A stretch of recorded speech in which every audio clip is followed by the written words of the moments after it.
Seltzer Kings podcasts. This episode is brought to you by National Geographic, presenting its new documentary film, Endurance. Follow the greatest survival story ever told, unpacking the legendary feat of polar explorer Sir Ernest Shackleton, who kept his crew alive for over a year, despite losing their ship in frigid pack ice. Over a century later, a team of modern-day explorers set out to find the sunken ship. Endurance, now streaming on Hulu and Disney+.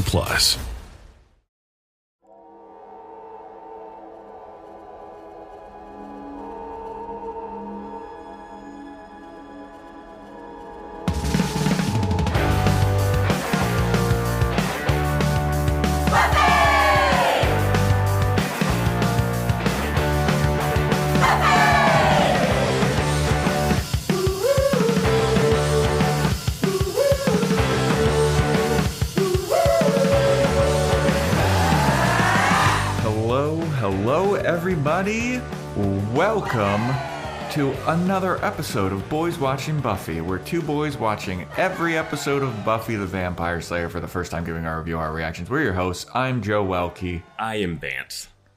And today we're recapping Season 4, doing a whole little bonus episode where we go through everything Season 4 related. Our favorite things, our least favorite things, some things we wish happened, some things we wish didn't happen. Doing just a whole recap, and we'll be including your responses as well. We had a little poll going and stuff, so we'll see where we line up with our answers, and yeah, we'll go from there. How are you doing, Vance? You ready to freaking do this bonus shit? I'm freaking ready to do it. These ones usually run pretty long. We have a lot of discussion. We have a lot of comparison. Usually me and Vance just compare against each other, but now we got you guys as well. So this was a tough one, man. This was a tough season to go through when I was going through the episodes. Yeah, some of them, some of them I like barely remembered, and some of them I was like, a lot of just okay episodes, I think. It was a lot of ones where I'm like, oh, is this my favorite episode, or does it just have a moment I like in it? You know? Yeah, like a lot of episodes have like a good moment, and some of them aren't really bad. Like none of them were like there's some bad ones, but there's not like a lot of like bad. So that it was just tough to rank them out of the 22 episodes, you know? Yeah, it really was. Like, I had a hard time, like, looking at some of these and being like, oh, okay, so that happened this season. Okay, yeah, I guess. I guess you could say that. Yeah, I like that. I found some I guess, consistencies going on in some of my favorite things and least favorite things. Yeah, like, that's my favorite episode, that's my favorite villain kind of thing. Yeah, but then there's also, like, we'll get into it. There's a lot of consistency. Let's stuff talk going about on here. Talking about what we're gonna do. Yeah. All right. So let's get this little bad boy started here. We'll start it off by talking about. Should we start with our least favorite episodes or favorite episodes? I'll let you pick. I always go bad news first. Okay. So you end happy, you know? All right. Yep. So I think we should go on with our least favorite episodes. Yeah. And I do want to mention that on the poll, we had people pick their top 5 favorite and top 5 least favorite. And we usually ourselves just do a top 3. Yeah, and then maybe sprinkle in some honorable mentions. Because like sometimes you'll pick one and I'll be like, all right, well, since you picked that one, I have this other one. So yeah, that's how we do it. Yeah. So I think... do you want to start it off, or shall I start it off? Or should I be like, I think we both got this one? We both probably have. Well, I don't know, actually. I think we both probably definitely have. Yeah, we both definitely have to have Where the Wild Things Are. That's my number 1. Yeah. That is a very not happy episode. Like, it's the one where there's like the teenager sex demons that were... Orgasm wall. The orgasm wall is something. We got to talk about, I mean, the orgasm wall is the only saving grace of that episode. But it's like it takes Buffy out of the story. Yeah. And not in a fun way either. Not like, oh, Yeah. Buffy's out of the story. We're following Willow around, or we're following Giles, or we're following Xander. It's like she's still a major part of it, but not really. And what? Yeah. Yeah, when you take Buffy out of the equation and it's like not even in a fun way, it's just her and Riley banging for the whole episode. And not even like funny banging. Like there's not a lot of funniness. It's not even like a fun moral thing where like she's having sex all the time and Giles is like rolling his eyes and he's like, oh my God, like I don't want to hear about my pseudo daughter having sex with her boyfriend. You know, like they don't even have, I don't know. Yeah. Yeah, I mean, it just wasn't a lot of fun. Aside from like maybe that moment where Spike is like, I'm going to help. But I think it was like the episode before that where he did the exact same thing. Well, it was also logic issues where he goes in and he's hanging out at a party with the initiative people. And you're like, they can't recognize him. You're at a party with the soldiers. Yeah. And then just like the problematic nature of like the repressed teenagers that come back to haunt, and then the Christian fundamentalist lady, like it just is a perfect storm of not working for me. And then Anya's like, oh, we're not having sex, so now you must not like me. Yeah, and then she like pseudo breaks up with Xander, but then they're fine the next episode or whatever. Yeah, I mean, a lot of logic leaps. Riley and Buffy banging in the void. Not a lot to like on Where the Wild Things Are. And yeah, so that's definitely one that I felt like we both would have. And it's also, according to our poll, the listeners' least favorite episode, one of their least favorite episodes. Got the most votes. I'm not quite sure how this poll worked. The least, Where the Wild Things Are got the least. So we're in lockstep with our audience on that one. We're like, that's not it. Thank goodness. What's another one that you have on your list for least favorite episodes? Doomed. Okay, so what happens in Doomed? Doomed is the one where I think that's the one when Buffy has the dream in school, which I just remember. She had that line where she kisses Riley. It's like, when you kiss me, the sun will go down. And that's when they're about to open up the Hellmouth or something. I don't remember a ton of details. There's something. Yeah, some of these I was like reading and I was like, I barely know what that means and what happened in that episode. Like Doomed is one of the ones that was just very forgettable to me. I think Doomed is the one where I think that's the one where Spike is suicidal and he realizes he can fight demons, so he starts helping them out. So that's kind of cool. Yeah. But then it was like they had to catch those. Oh, that's when that dude comes back and makes fun of Willow, and Willow lies on the bed next to the guy that had his blood drained. Okay. That basketball player, Percy, comes back. Percy, yeah. And then it's like, oh no, they want blood, and then they want this thing, and I think, it was just, I don't know. It was like, oh, we're doing the end of the world Hellmouth thing again, and this is like... That was the one where Buffy thought that there was going to be an earthquake, right? Or there was an earthquake, and Giles was like, you know, it's Southern California. We have earthquakes, Buffy. Like, come on, Giles. Yeah.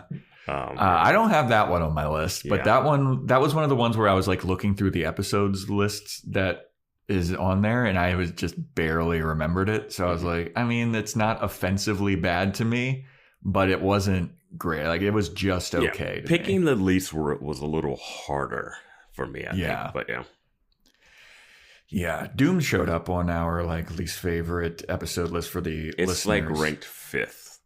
Yeah. Kind of. Yeah. It's not that bad. It's not like top 3. I mean, it's ranked 5th worse. Yeah. One that I have on my list here too for my top 3 is I put Pangs, the Thanksgiving episode, as your least favorite. One of my least favorite. Mm-hmm. Just the whole Native American spirit coming back, Willow taking incredible logic leaps about like, yeah, they should take vengeance on us and they should kill us. I was like, that's a little much. Willow was so annoying to me in that episode. But Xander gets syphilis. Yeah, I mean...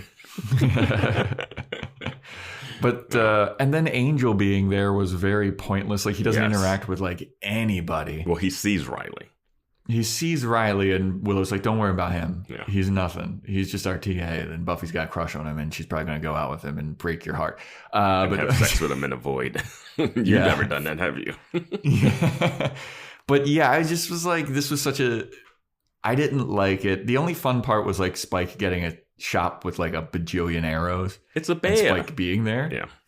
Yeah, and then the bear and him being like, turn it back. Yeah. Like, I like that, but I think I don't really like the messaging of it. Like, I don't know what they were trying to do. And this is another one where Buffy's like, I don't even want to think about it. She tries to take herself out of the equation, and she's like, I don't even want to think about it. I want to deal with this. I just want to cook and have a good Thanksgiving.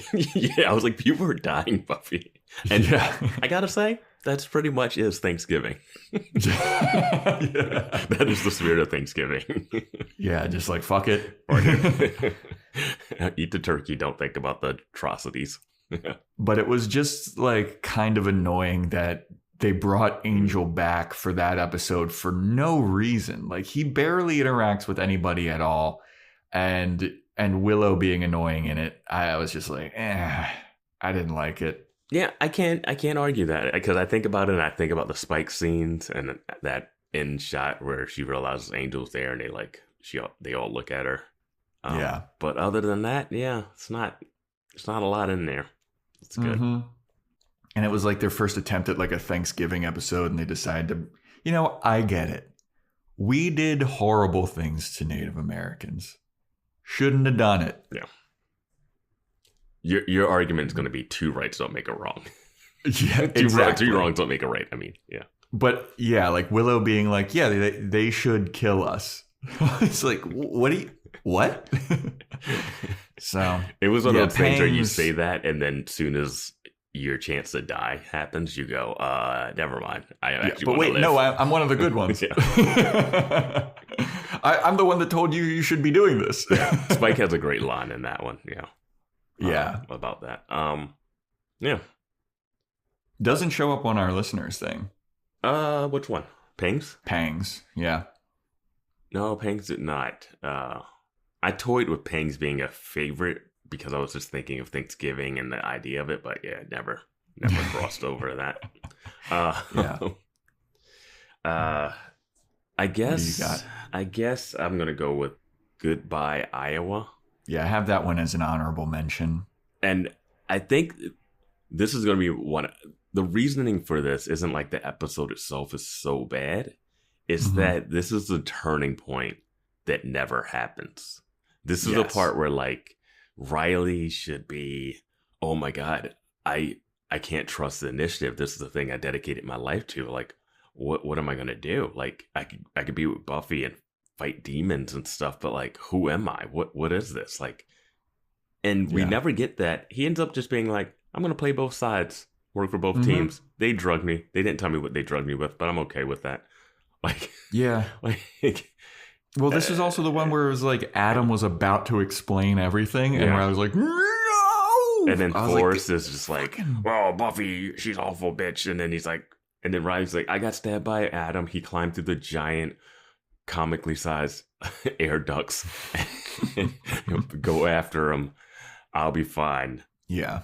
And then it seems like this is technically in the next episode, but it feels like this is when Forrest is going to take over the initiative role, and you're like, oh great, now we got a rivalry between like Forrest and it's Forrest and they're hunting after Adam, and then Riley's with the Scoobies, and you're like, oh, this is gonna be fun moving forward.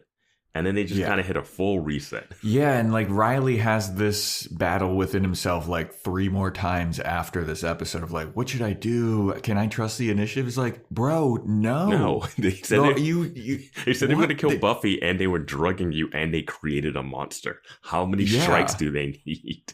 Yeah, it's like... And he's like, no, but it's all I've known. It's like, all you've known is a lie and terrible. Yes, dude. and Like, you should deal with that. That should be an interesting quandary to deal with. Yeah. Yeah. Also, they all decide to hide in Xander's basement. Yes. That's stupid. Yeah, it was dumb. And like, how did the initiative not find his shit? Like, how is he so off the radar, you know? And why would Giles think that's a good idea? Yeah. I will say I did like the moment. You know what? I didn't like that moment. I can't decide if I like the moment where like they're in Xander's place and Riley's coming. He's like withdrawing hard and he's like threatening Willow and he like shoves her out of the way and he's like, I'm gonna go back to get Buffy. I was like, do I like that or I hate it? I don't know. I think I like when Willow gets shoved and then she just like limp, like dead fish on the ground. Like I like when Giles goes, hey, like after Riley shoved her, he's like, hey, that's man. not nice. And then Riley runs upstairs through the house. Presumably past Xander's parents. Xander's violent, abusive, drunk dad. And leaves, Yeah, Goodbye Iowa was my number 4 that I have here. Okay.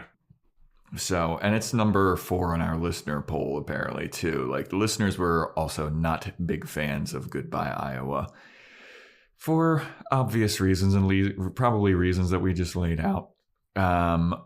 So going back to what I have here, I don't have these really in any order, but I have Restless on here.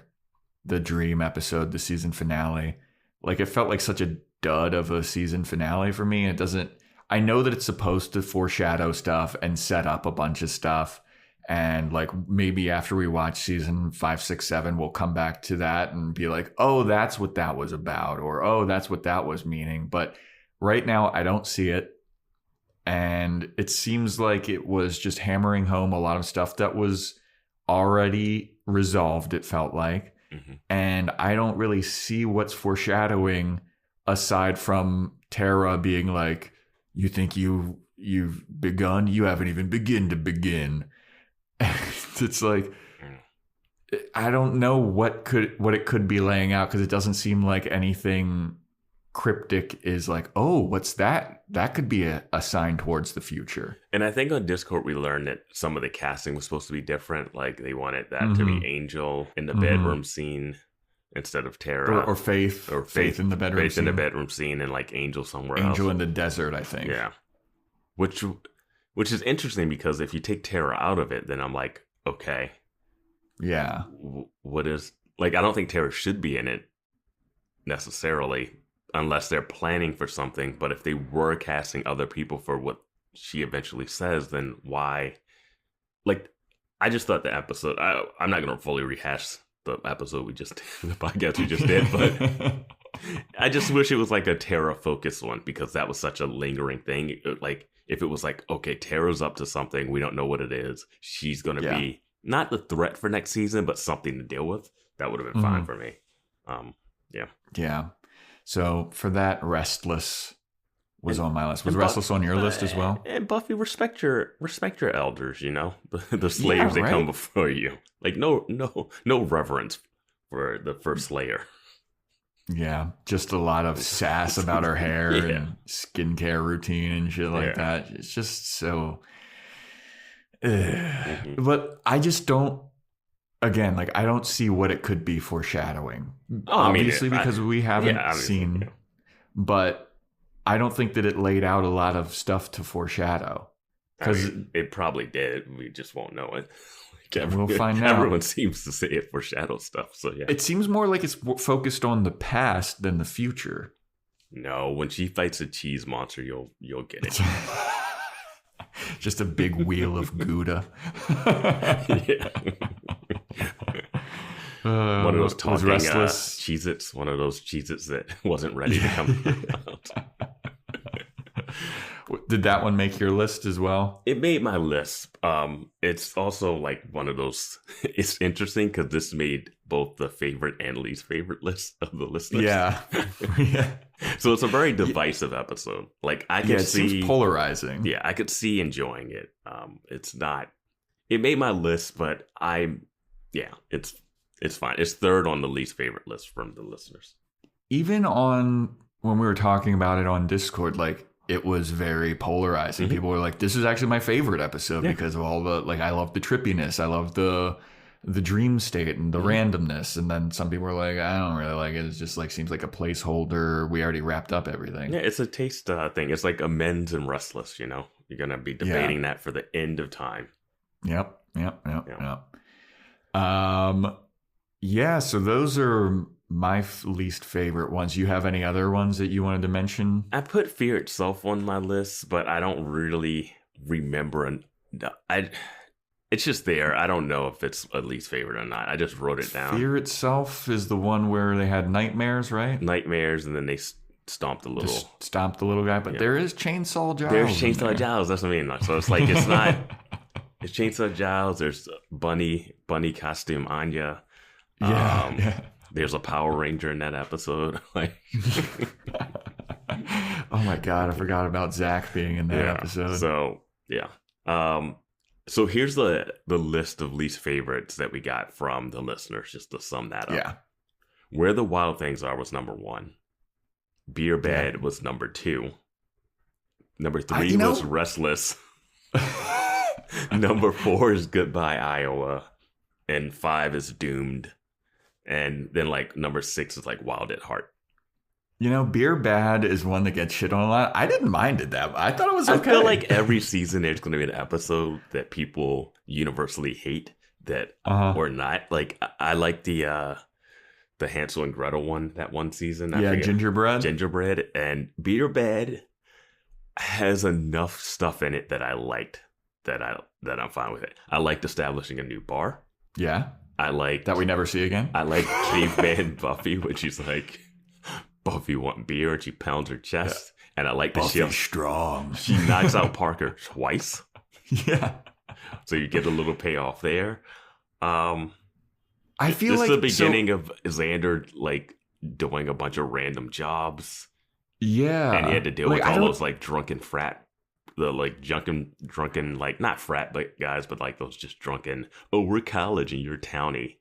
Like, yeah, I mean, Beer Bad feels like a better version of the preachiness that they were trying to do in Where the Wild Things Are. Yeah.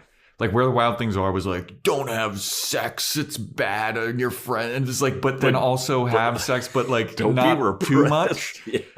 But like the messaging was so fucked up and weird. And also they're little kids. Beer Bad is funny. Mm-hmm. Like there's funny moments I feel like in it where it's like she turns into a fucking caveman and then fucking what's his name is in it? Harold and Kumar guy. Yeah, man, what is his name? He's like hosting a daily show, like randomly guest hosting. What is that? Yeah, fuck. He's like into politics, hardcore. Yeah, he was God, what is his name? Cal Penn. Cal Penn. Yes. Yeah. He was in Smile, that movie that you hated. Wasn't he in Smile? He's in Smile. I'm sure he dies at some point. I didn't make it that far.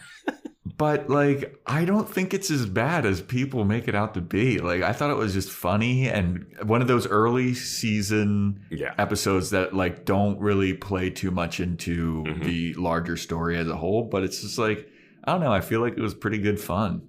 Yeah. Yeah. All right. So let's get into our favorite episodes then. You can start this one off since I started off the hate. Well, we both have the same one.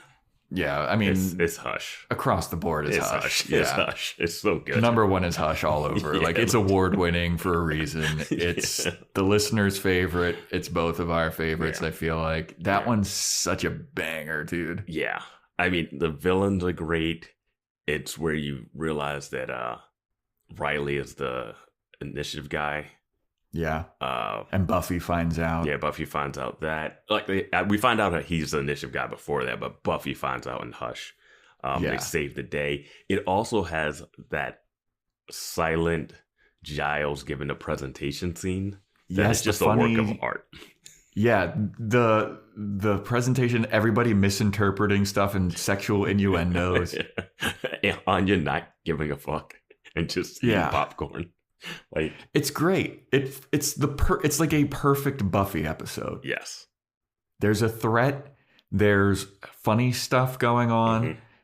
There's a little bit of ridiculous. It's the most frightened I've been since the mayor realized that Buffy was in the other hospital room across from Faith. Yes. Like, I was terrified of these guys ripping. Dude, the gentlemen are just so creepy, floating around, doing their little like weird smile. And it's like there's cliffhanger at the end of it with like Buffy and Riley figuring out like who they really are. Mm-hmm. It's a masterpiece. And it's Tara's running for her life. Yeah. Just traps herself in a closet. What is in the closet trapped? Boom. What is Xander up to in this episode? I don't remember. I don't either. Yeah. Okay. If I'm being real. Yeah. But yeah, number one across the board. Love that episode. Yep. One that I have on my list here is A New Man. When Giles turns into a demon, Ethan Rayne comes back. Mm-hmm. There's a little bit of like Spike and Giles adventure going on. Those are a fun pair. I really enjoyed that. Mm. And then this is also peak Buffy and Riley working together as a part of the initiative too. Because Riley like brings the initiative to take down Ethan Rayne. He arrests Ethan Rayne just with his like walkie-talkie. It's like it's good fun. I love Ethan Rayne. Ethan Rayne is great, and I hope that he escapes that prison in Arizona because now the initiative is no longer a thing. Like maybe that's normally what happens when initiative's no longer a thing. Let all the animals out. Let all the dangerous people loose. But it was fun. It was also a little bit of a like relationship builder with Buffy and Giles, where Buffy's like, "Oh, I could see how annoyed you were with me, so I knew that it was you inside there." It's so weird that later she switches bodies and they call it out, but they don't have the same emotional resonance. Yeah. It's like, this just happened. You turned into a monster. You recognize me? He's like, who's the president? Yeah. Like, you idiot, Giles. Giles, you fucked my mom. I know that you fucked my mom. He's like, okay. He's like, everybody knows that. He did it outside. This one didn't make my list, but it's one of those ones where I was like, it's good, it's fine. There was something in the middle of it that just kind of lagged a little bit, I thought. Yeah. But yeah. No, I like him. It. I like him waking up and destroying his breakaway house. And it's running in daylight all the way across in town. Daylight, like Sanders. Like a kid in his yard on a swing, and Giles just runs over there, and Xander can't understand him too. And then Spike is like, "Yeah, I understand you. I speak that language, that demon language." Wonder like that reveal of him trying to wake Xander up and not speaking the language. Yeah, that was great. Was very good. Kind of like in Restless. Yeah. When he's speaking French. All right, I have one that I don't think a lot of people have, but I loved it. Okay. Living Conditions. I don't even remember what that one is. Is that Kathy? Kathy, when Buffy wants to kill her roommate. Yeah. I like that one. I enjoyed watching Buffy go to the point where you're like, is she losing her mind and going psychotic? And then the moment where she rips off that face and she's like, I knew it. Yeah. And that face rips off. And it's like really cool, like prosthetic effect. Yeah, I don't know. And Kathy being an annoying roommate, just playing Cher over and over, like the eggs and everything. The nail clippings, like it was crazy. And then this is where we get the beginning of Giles doubting Buffy. But then she was right here, and this is episode 2 of the season. And you're like, hey, stop doubting her. Well, he's been doubting her the whole shit. I know, but like this one was weird. When she's like, tells Willow that she's going to kill her roommate. Yeah, then she like pulls out a bag of her nail clippings and she's like, look, her nails are growing too fast or whatever. Yeah. They're still growing after she cut them off. That sign of demonic activity. And they're like, okay, Buffy, let's take you to Giles's. This is the episode when she chugs the milk too, right? Yeah. Yeah. I don't know. I liked unhinged unhinged Buffy, and I like the roommate drama of it. I mean, the whole roommate drama is forced because she would have been living with Willow, obviously, but I liked it. It's like low stakes, good fun episode. That's a good one. I like it. I liked Kathy in the beginning too. I don't think a lot of people. I think someone mentioned that either on Discord or on the poll results that like they have a new appreciation for living conditions after hearing us talk about it. So I'm happy about that. You don't have. It doesn't have to be your favorite, but this is one, that I really enjoyed. Yeah, that's a good one. And one that I have here is the I in Team, which is such a breakneck pace episode where everything happens involving Professor Walsh. Yeah. So the I in Team is the one where she accepts Buffy as a part of the initiative. Then like 10 minutes later, she's trying to kill Buffy for asking questions. And then 10 minutes later, she's killed by Adam. Like, there's so much happening. Yeah, I was getting like the I in Team, the initiative, Goodbye Iowa, like all lumped together. Like which one is which? And like I had the I in Team on my list, and then I crossed it out. And I crossed it out just because I like the part at the end, the Maggie Wall stuff, but I don't know if I love the middle stuff of them like hanging out, going to the bar, Polar Demon. Like, I don't know if I like loved any of that. I liked Buffy in her first initiative meeting where she's like, I got a crop top on or whatever, a halter top. She's asking questions and Engelman is like getting annoyed. Maggie Walsh everyone's getting annoyed and laughing. And then she just captures the demon in like 2 seconds and she's like, all right, that's it. Yeah. We're done. And then just like she asks like 3 questions and Maggie Walsh is like, we gotta fucking kill this. We gotta kill her. We're done. And this is the episode she watches her have sex, right? Yeah, this episode. This episode dropped because of the sex montage fighting the Polar Demon. Yeah. They're fighting and then they're cutting to like. That was weird. Yeah. That was weird. I'll give it that. And then it's weirder because Maggie Walsh is watching it. Well, I was just putting myself back to the time where like I watched it where I was in the episode and it was like, oh, this is exciting. Where is this going to go? Yeah. And it felt fun and like, yeah, it was like, oh, shit's happening. It's going down at this fucking. She dies in this episode, right? Yeah, Maggie Walsh dies. That's what I'm saying. Like, so much happens. I think we both came on that podcast and we're like, what? Yeah. How? Because I remember this on that episode podcast where Giles meets her for the first time too. And I was like, that's going to be a fun back and forth. Yeah. So much. I remember thinking when we were doing that episode, like, this could have been spaced out across a couple episodes, it feels. Yeah. But it's funny that it all took place in one, where it's like Buffy's now a part of the initiative. Yeah. Buffy's trying to be killed by the initiative. Then the person that's trying to kill Buffy gets killed by her own creation. Yeah. It was like, how are they going to pay this off? 6 episodes. Yeah. But like in the moment, it was very much like, whoa, this is a lot of happenings. Yeah. And how are they going to like continue with this and what's going to happen next? And then the subsequent episodes is like, oh, this is disappointing. This episode, when I watched it, I was like, oh, I want to see what's next. Yeah, this is the dividing line of the season right here. Because You got any other ones on your list there? I do, but I don't have them in any particular order. I'm gonna go with. I'm gonna go Superstar. Yeah, Superstar was my honorable mention, and I don't know what. Like, after discussing about it in the Discord about like some of the very problematic nature of it. I mean, that's most of this. I mean, there's problematic stuff everywhere in the show, but yeah. Yeah, I mean, and I listed Jonathan as a villain on the poll if you wanted to vote for him.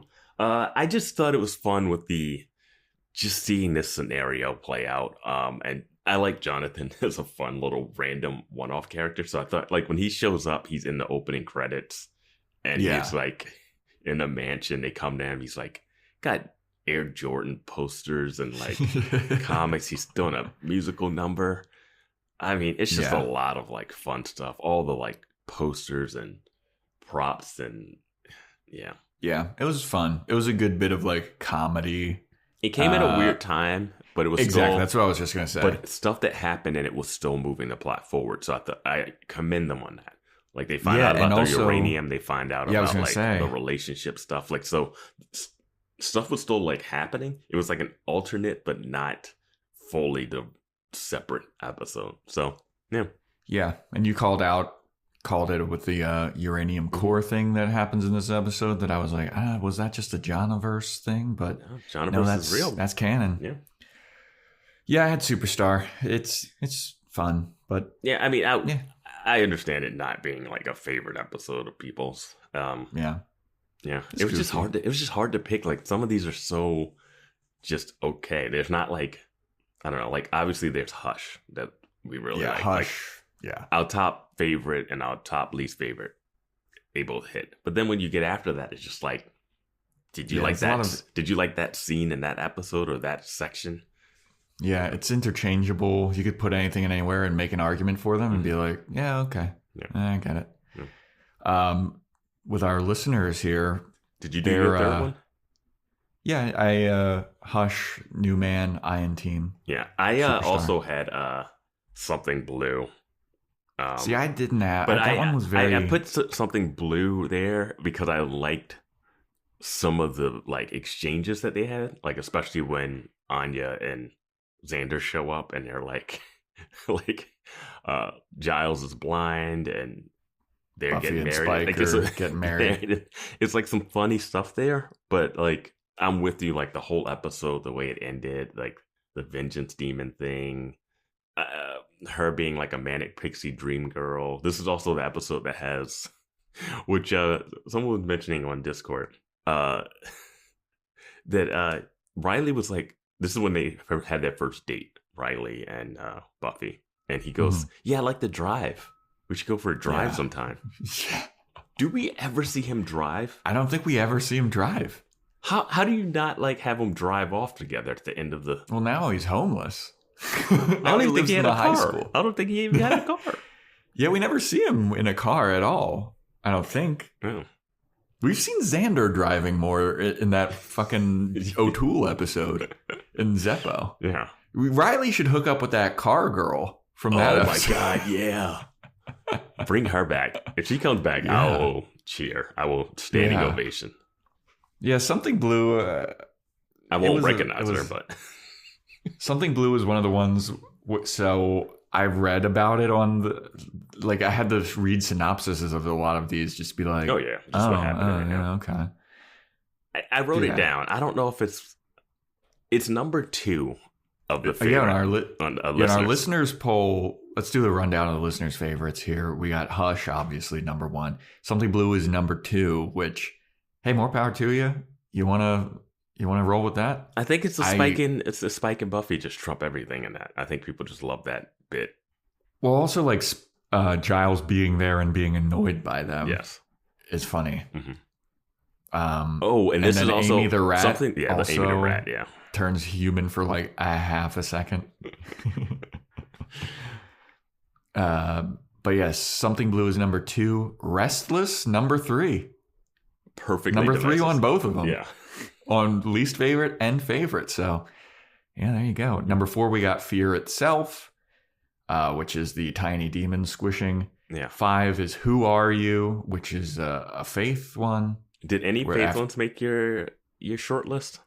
No, not really. Yeah. I feel like I liked them. I feel like if you put both of them together, I could be like, one of these is good. Yeah, it's like Kill Bill Volume 1 and 2. Yeah. I couldn't go full in on either one of them as a top 3. Yeah. Number 6 is A New Man, which I had on my thing. And number 7 is This Year's Girl, which is the other Faith episode. I think our listeners have fan favorites of like characters and the Faith ones were impactful. Yeah. It just felt like a diversion away from the main plot of Adam, which is like weird. And the same thing with Superstar. Yeah. So, I mean, I like those episodes. Yeah, exactly. This was a hard season to be like, okay, this is there's a clear favorite, but then like the ones underneath is tricky.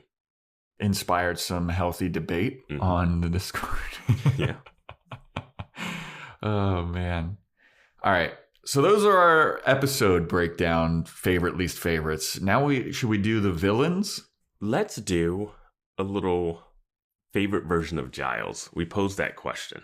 Sure. All right. And we had Chainsaw Giles, Flaming Bat Giles, Knocked Unconscious Giles, Ripper Giles, Guitar Giles, Disappointed with Buffy Giles, Frustrated with Xander Giles, Drunk Giles. And I think the others are people added to it. So okay. There's a Hugh Hefner Giles. There's Giles on a Swing. Spoiler Giles. Blind Giles. Supportive Dad Giles. Teenage Giles. Band Candy Giles. Yet to come. I feel like Teenage Giles is... No, because Band Candy was last season. Yeah, well, I mean, all these... Yeah, so the people just added... It was an option. You could add other stuff. But the number one was Ripper Giles. Yeah, I mean, Ripper Giles is sick. I feel like we haven't even seen full power Ripper Giles yet, you know? Here's an interesting one. We have a tie for second place with Flaming Bat Giles and Chainsaw Giles. Dude, they're the same Giles, it seems, but very different. I might give Flaming Bat one edge. I would definitely, because he was just blind. He was rage. on a mission. Chainsaw Giles is funny. Yeah, I mean, he fucking cut through a door and just showed up and there's smoke behind him. I love that it's so sick. I love that there's magic, but you can still get through it with a chainsaw. Yeah, it's like some immortal crazy demon that makes all your nightmares come true, and Giles is like lang, lang, lang. And the fact that he had it in a duffel bag was so hilarious amongst a bunch of other weapons with Anya. And in third, we have Guitar Giles. Now, does Guitar Giles... Well, we haven't seen the whole series, so we don't know what else happens. And we do know that there's a future musical episode. Yeah, are you saying you don't know if Guitar Giles means Guitar Giles at home or guitar at a coffee shop? Exactly. I differentiated. I don't know if it was in my favorite moments, but I remember writing something about I love Guitar Giles at Espresso Pump and in the Dream. At home Giles felt masturbatory. It felt forced. It felt why is this happening right now? This is the writers realizing that he can play guitar and sing. A little spoiler for one of my least favorite moments is Giles's earring. Yeah. The midlife crisis earring. Yeah. So I appreciate Guitar Giles in doses. They leaned a little hard into it. As soon as we got Espresso Pump Giles, they're like, all right, we're going to have this just be a part of his character. I love his song in Restless. It's a banger. Yeah. It is a banger. And Frustrated with Xander Giles is next up. Is number 4. Yeah. Yeah, I mean, those ones are very fun too. Yeah. And I feel like you can lump that in with Frustrated with Anya as well. Those two are a pair, and Giles is constantly frustrated with both. Yeah. I'm surprised Disappointed in...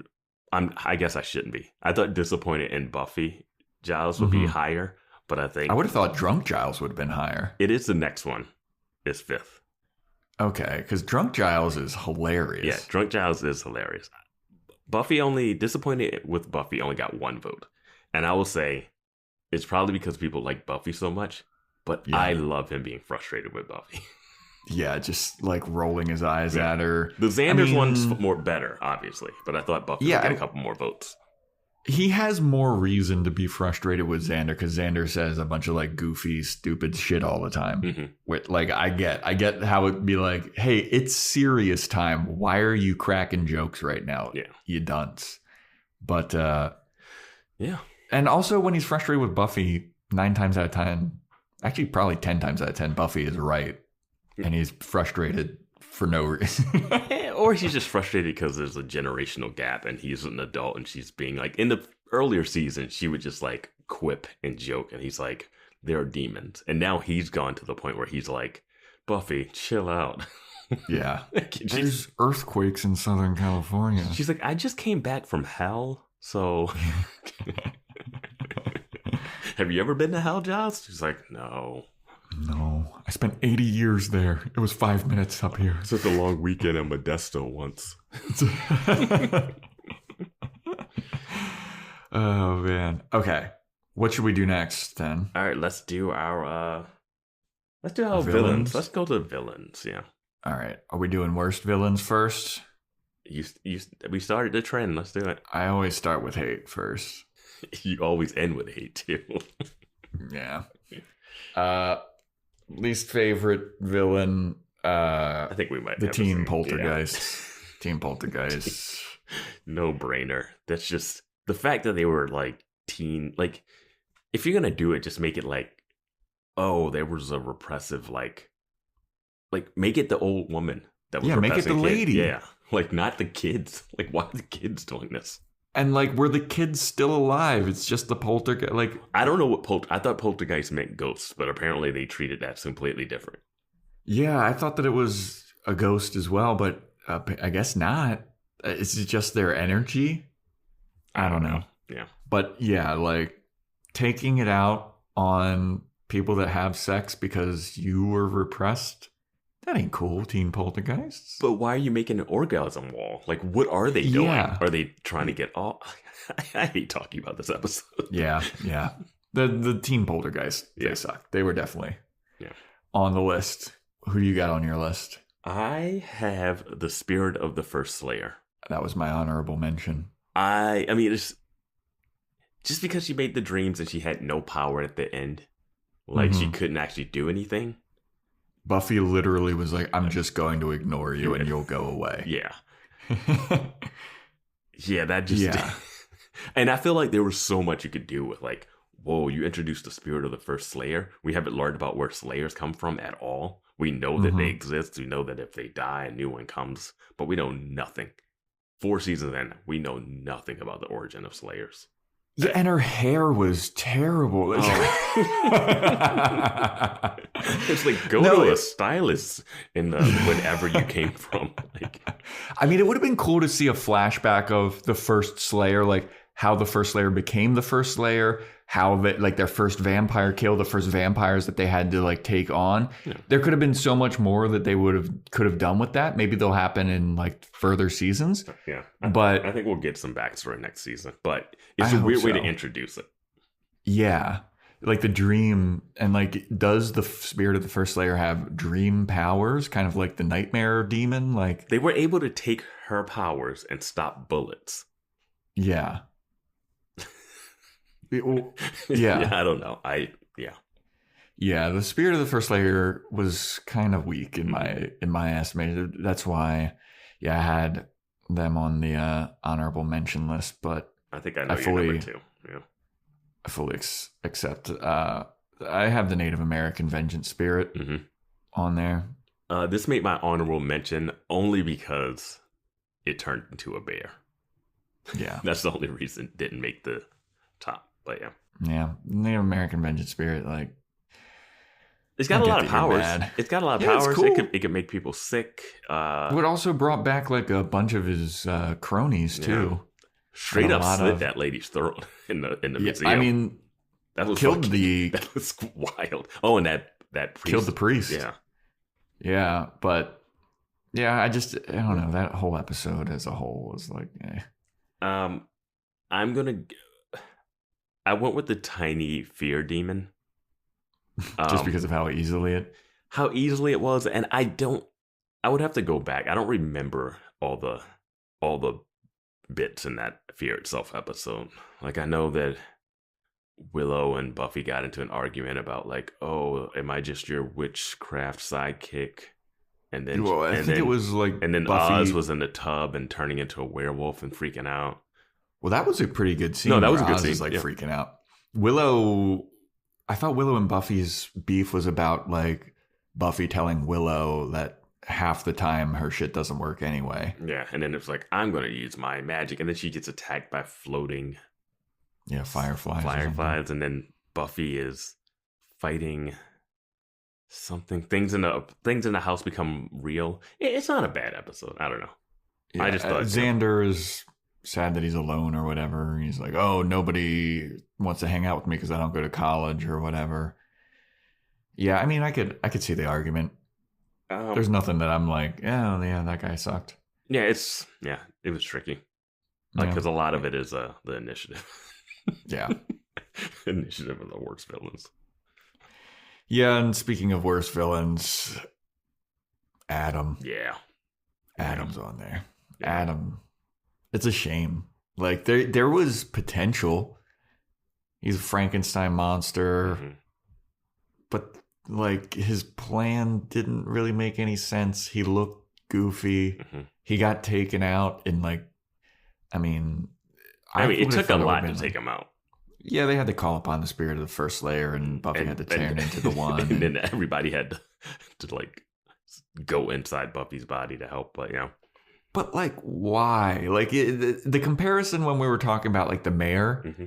like the mayor seemed like so much more of a threat than Adam. Like Adam is not a threat at all. He's something that Maggie Walsh created with random body parts and machines. Yeah, he looked stupid. The Ascension was something that destroyed a whole city that like scared Anya. Anya did not say, oh my God, Adam's around, I'm out. Yeah. Like, that's my gauge. If something's dangerous, Anya's bouncing. So now, Adam did have a pretty intense body count. I mean, he killed that little boy. He killed a demon and hung him up and all that shit. And Engelman, Maggie Walsh, Forrest. He had his little vampire lackeys. He had. I want him to start more of a cult instead of just like demons into the initiative. Like his weird cult with those people in the like church and being like, Adam has told me the way. I can. Yeah, I wanted to see more of that. That led to nothing. Like you would have thought that because the vampires show up in the church and they're like, I was afraid of the cross, but now I've like learned to face my fears. It was all in my head. And then like the one is like, I've actually found Jesus and I've converted. Like it was all over the place, and the floppy disk. That was hilarious. It was hilarious. The Ethernet head, and he would like snap his head closed. I love that when it snapped closed, clink. Just like a little, like there's some little hinge. Yeah, very disappointing. Like it could have been cool. Seems cool to start, maybe a little bit.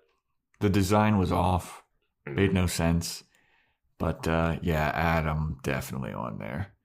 Do you have anything else? Because that's basically all I have on my least favorites. One that isn't going to get mentioned on the list when we go to the listener poll. The Watchagoons. They're dumb. I had them on there. They might be showing up in a bit. They're not good at their jobs. That's all. I'm sorry, you introduced like, hey, we haven't had a lot of watchers this season. We're going to introduce some watcher like hitmen. And they're going to be so bad at what they do. Yeah. The episodes that they're in are fine. If you break down them, they're not. But we can get into it. I was going to say, I'm going to disagree with you on that one. But you've disagreed with me about them before, and it didn't end well. Worst. So on the listener poll, the worst villain order is obviously Adam. Yep. Horny teen poltergeist. Yep. 3, Veruca werewolf. Yeah, I didn't think that she was that bad. She wasn't bad, but she's not great. She was one of those ones where I was like debating, but she's not. Her logic kind of sucked, where it was like, just be wild and kill people. It's like, so 3 days out of the year, out of the month, you are wild and you kill people. And then the next 27 days, you just be. Yeah. Like, I don't know. Yeah. And then there's kind of like a tie for Parker and Forrest, which is great. Yeah, like just two regular dudes above demons. Yeah. The real villain is man. Yeah. And like Parker's only in it for like 3 or 4 episodes. I mean, he makes a lasting impression throughout the whole series, though. Like Buffy's whole trajectory is from Parker. And I'm surprised Parker never showed up in the dream at the end. I think that would have been interesting. Yeah. I wonder if Parker comes back ever. I mean, it was funny when he tried to. He kept showing up afterwards, and like Riley like punched the shit out of him. It was funny when he tried to put the moves on Willow. Yeah. And she's like, "Are you kidding me, dude?" That's in Beer Bad, too. Yeah. Yeah, beer bad. Not bad. Beer not bad. Beer not bad, everybody. I'll fight people. Joe is going to have a drink just to spite Beer Bad. I will fight people on the fact that I think Beer Bad is maybe like a 7.5 out of 10. All right. So I will take the gingerbread stance and you will take the Beer Bad stance. Yeah. Yeah, these are the ones where we're like, okay, yeah, we'll be like, it's not that bad. Yeah, we won't go to bat for every episode, but we got our ones. All right, favorite villains now. Here we go. I have the Watcher Goons on there. Number one? No, not number one. No. That'd be amazing. No. They're pretty far down on my list, but I thought they were interesting, and it was like introducing a part of the Watcher's lore that we hadn't seen before. Yes, I mean, I like that. This season did some stuff that I've mentioned it in the podcast that we did. The whole season. We do a podcast? Oh yeah, I've been putting these out.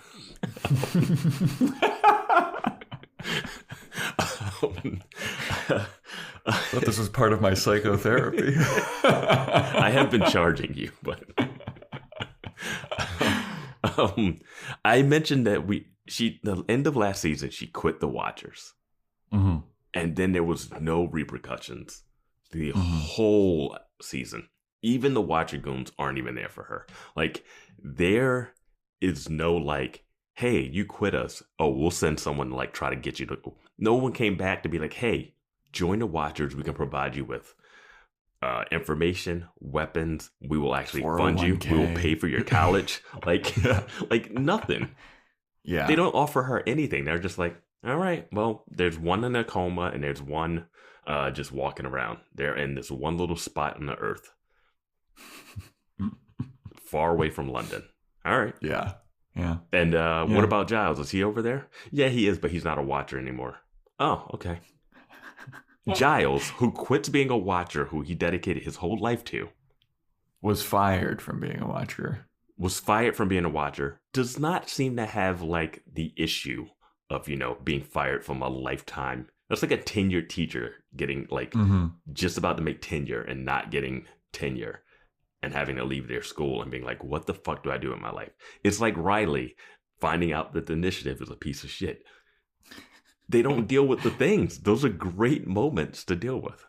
But anyway, we're talking about favorite villains.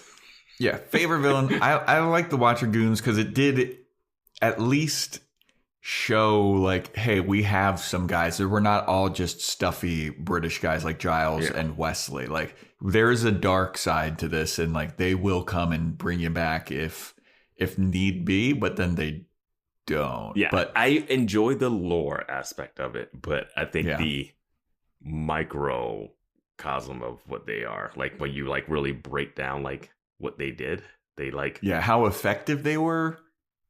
Maybe not. You know what's not effective? Flying a helicopter into a hospital.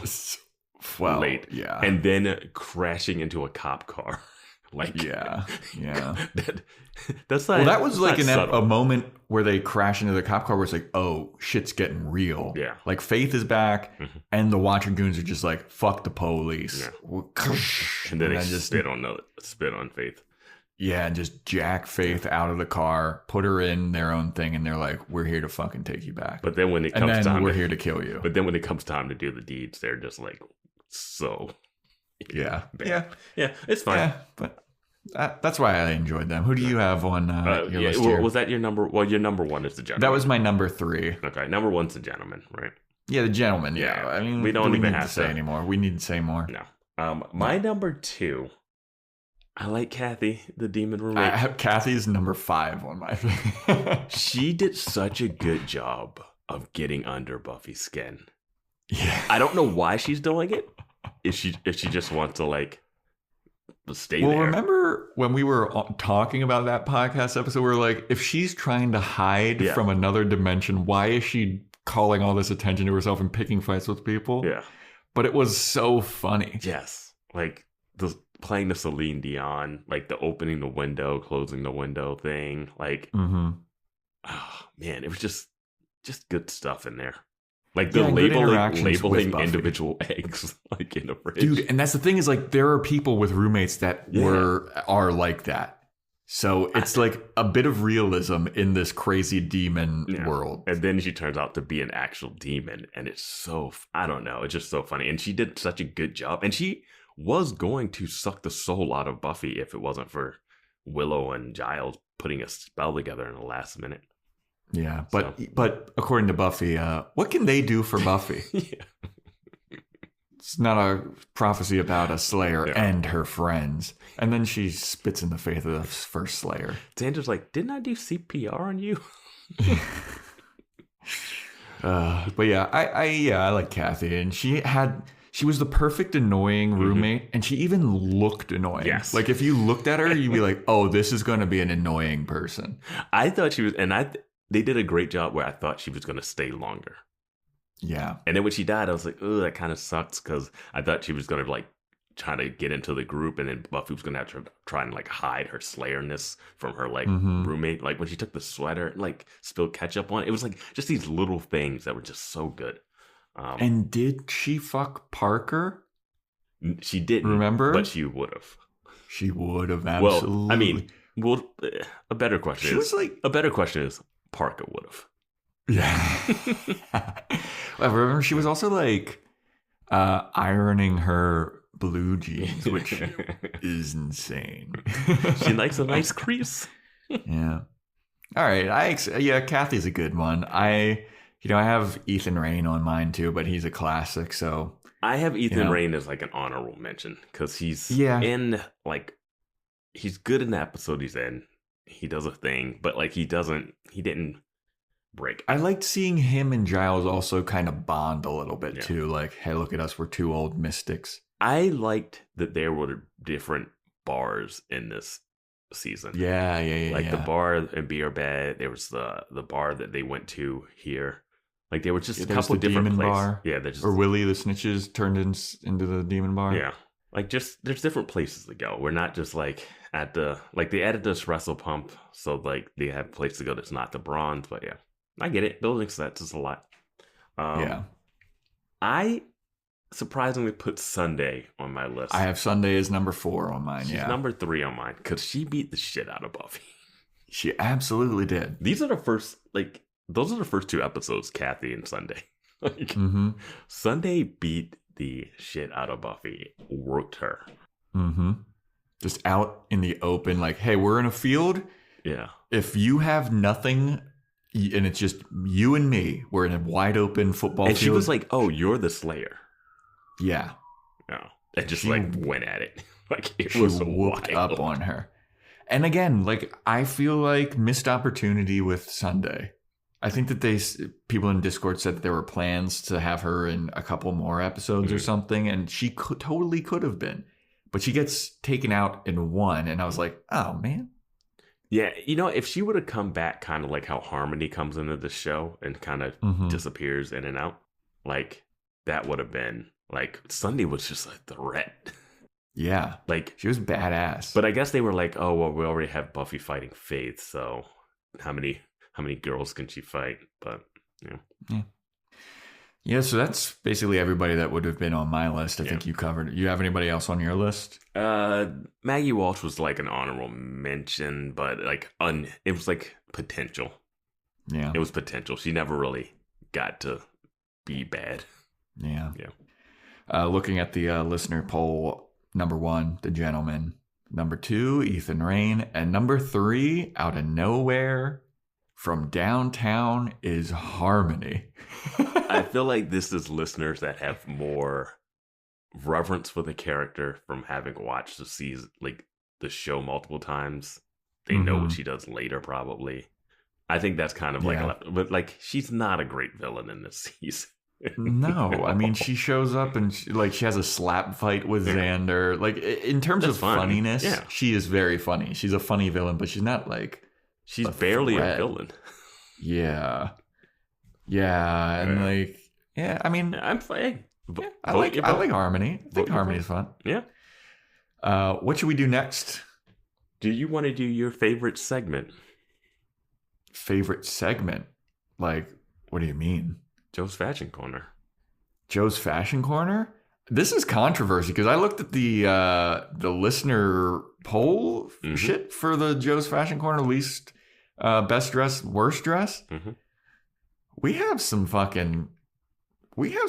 very differing opinions about what's going on here. This is where I just like step back and fade away while you guys debating. So, my least favorite, my worst dressed awards for Fashion Corner, I go with Willow, who she's a constant. She's almost a constant on the worst dressed. I do want to correct something that we said in Restless, where I didn't realize that her outfit was exactly from the first. Right.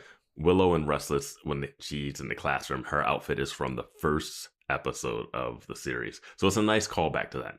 I had no clue that was like the first episode. Like, neither did I. But thanks, Discord people, for helping us out with that. So my worst dressed Willow, and it's a different worst dress because like she was worst dressed before, but it was because they kept dressing her up as like cutesy and like childlike, and it looked, and just she would have weird patterns and stuff. And then this season it was like she had all these flowy witch vibes going on, which I don't like. It's like she was wearing a tapestry as a skirt and then just a long sleeve ugly ass shirt. And like there was that one horrendous outfit that I can recall where she's with Oz outside on that little patio thing, and Oz is with Veruca, and Willow shows up and she's in this horrible shirt, horrible floor length jean skirt, and then a hiking boots. And somebody posted it was like Willow and Phoebe from Friends had that same shirt. Yep. That shirt was so fucking hideous. She's such a... I don't know why they do it to her, because Allison Hannigan is like a very attractive person. I mean, they did it to her and Phoebe and Friends, so, and they're kind of like that. Yeah, they're of the same ilk. Yeah. Yeah. And also, I kind of like her better with long hair. The shorter hair, it's like, yeah, it's okay. But I liked her better with long hair. I think it like did better for her face. Whoa. Yeah. She can't help that. She can't help her face. She can help her haircut. So yeah, Willow takes my top spot. What did you think of Buffy's bangs? Dude, I will defend those bangs. I didn't think they were that bad. They're terrible. I didn't think they were that bad. Even Buffy, even Sarah Michelle Gellar thinks they're bad. So I'm going to go with that. Did she though? Or did she think that it was like one of those... Or is it one of those things where it was like so many people said that they were bad that she just kind of leaned into it? They're terrible. They're so frizzy. She literally says, I did this so that no one else would ever have to. Like, that's what I'm going to stick with. Because she's not saying, oh, it's not that bad. Yeah. So I only did top two for best and worst dress. After Willow, I have Riley. As Riley, best or worse? No, as number two worst dress. Okay. Just because it's all Costco brand shit. Like there's nothing, there's no flash, there's nothing. It's like a blue sweater, a Kirkland brand flannel. It's a blue sweater and relaxed fit blue jeans and Skechers. It seems every day with this guy. That's initiative issued. Or initiative garb. And it's like, where's the flash? You gotta have something, man. He does look good in the initiative. He does. He looks better than everybody else in the initiative. And then in Restless, he wears a suit and he pulls that off. And he wears a suit in that when he's going to church. The only time he looks good is Cowboy. Cowboy guy. He was a gun guy and then a cowboy guy. I love that they introduced that he goes to church just so randomly, or just for an episode. Yeah, But he's just too plain, and it's very much like Riley's character. He's boring, he's too plain, and it shows in his characters can't sense. win with you. Willow's out there. Willow's out there, and then Riley's plain. So those are my top worst dressed. Now the listeners, they have Xander at number 1, which we will get to. And they have Willow at number 2, which, simpatico. And then at number 3, they have Riley, which I can respect that. We're on the same page there. And number 4 is Tara, which I can also get. I get that. Tara's not winning any fashion awards with Joe over here. But the Xander worst dressed. I do want to mention that Forrest is number 5 on this. With those turtlenecks. No love for the turtleneck. I didn't think that was that bad. It was the color, the salmon one, which I was like, oof. Yeah, the salmon one threw me. That's what made me lock in. And then he was turtlenecks after that. So then the turtlenecks became his thing. And I was like, okay, he still kind of pulled them off. Some of them were way too high. I don't know. I don't think he started turtleneck, but then he just went down a turtleneck. Yeah. Yeah. So people put Xander, they voted the boy as the worst dress. I, on the other hand, have a tie in terms of best dress between Xander and Oz. I'll start with Oz because this Xander thing is probably going to go on a little bit. Oz always has cool, punky flash to him. He's got that cool, like, lambskin jacket when he's, like, walking around outside. He always has his hair styled pretty cool, except for the last season where he had that jet black and it looked really bad. But this season, there's none of that. He looks cool. He is a cool dude, except for when he's blaming Willow for, like, all his werewolves, but that's not having to do with fashion. But he looks cool. He is cool generally. He's in a band. He's got flash. I like it. Oz, I think he was, like, one of the best dressed last season, too. Mm-hmm. Now, Xander, I don't know where you could talk about how he had any major fashion faux pas, except for if you're going to count his, like, ice cream truck work uniform, where he's got the stripy button down, and I didn't even think that was that bad. You are insane, Joe. Are you kidding me? When he is wearing the camo shirt at the party, the button down camo. Oh, the camo, like, cloud. He has that sweater sweater with the circle on the chest thing. That's a cool sweater. He had some weird looks now that I'm thinking about it. Because I don't think about it a lot, but we definitely called out some of his weird outfits. We definitely called out the weird light blue camo, and I get that. There was one episode where he had a baggy ass button down shirt underneath of a very tight sweater vest. Yes. Called that out. But otherwise, I think it's pretty clean, dude. I think he's pretty clean. Tied for number 1 or number 2? Yeah, I mean, he's got flash, dude. He's got flash. Too many hits. His highs are high, his lows are pretty low. The Captain America sweater that he's got too is pretty banging. Remember when he had that? Yeah. At the Bronze? Yes. Pretty banging, dude. He's got some good looks. Even the You're shit that he lets... You're talking about big floppy collar Xander from an earlier season. Even when he lets Spike borrow some of his clothes, Spike looks cool in Xander's clothes. Like, what? I could see... No, Spike doesn't. I could see Xander looking cool in those clothes. Those pants that he gave to Riley? But he never wore those. Crucially. He never wore those. All right. On the Discord, people start getting some screen grabs going. Let's get this thing. I'll admit that I'm wrong on this. I think that he's got flash. And now, usually also, Giles is on this because he was, like, wearing suits for the last 3 seasons. Giles is out.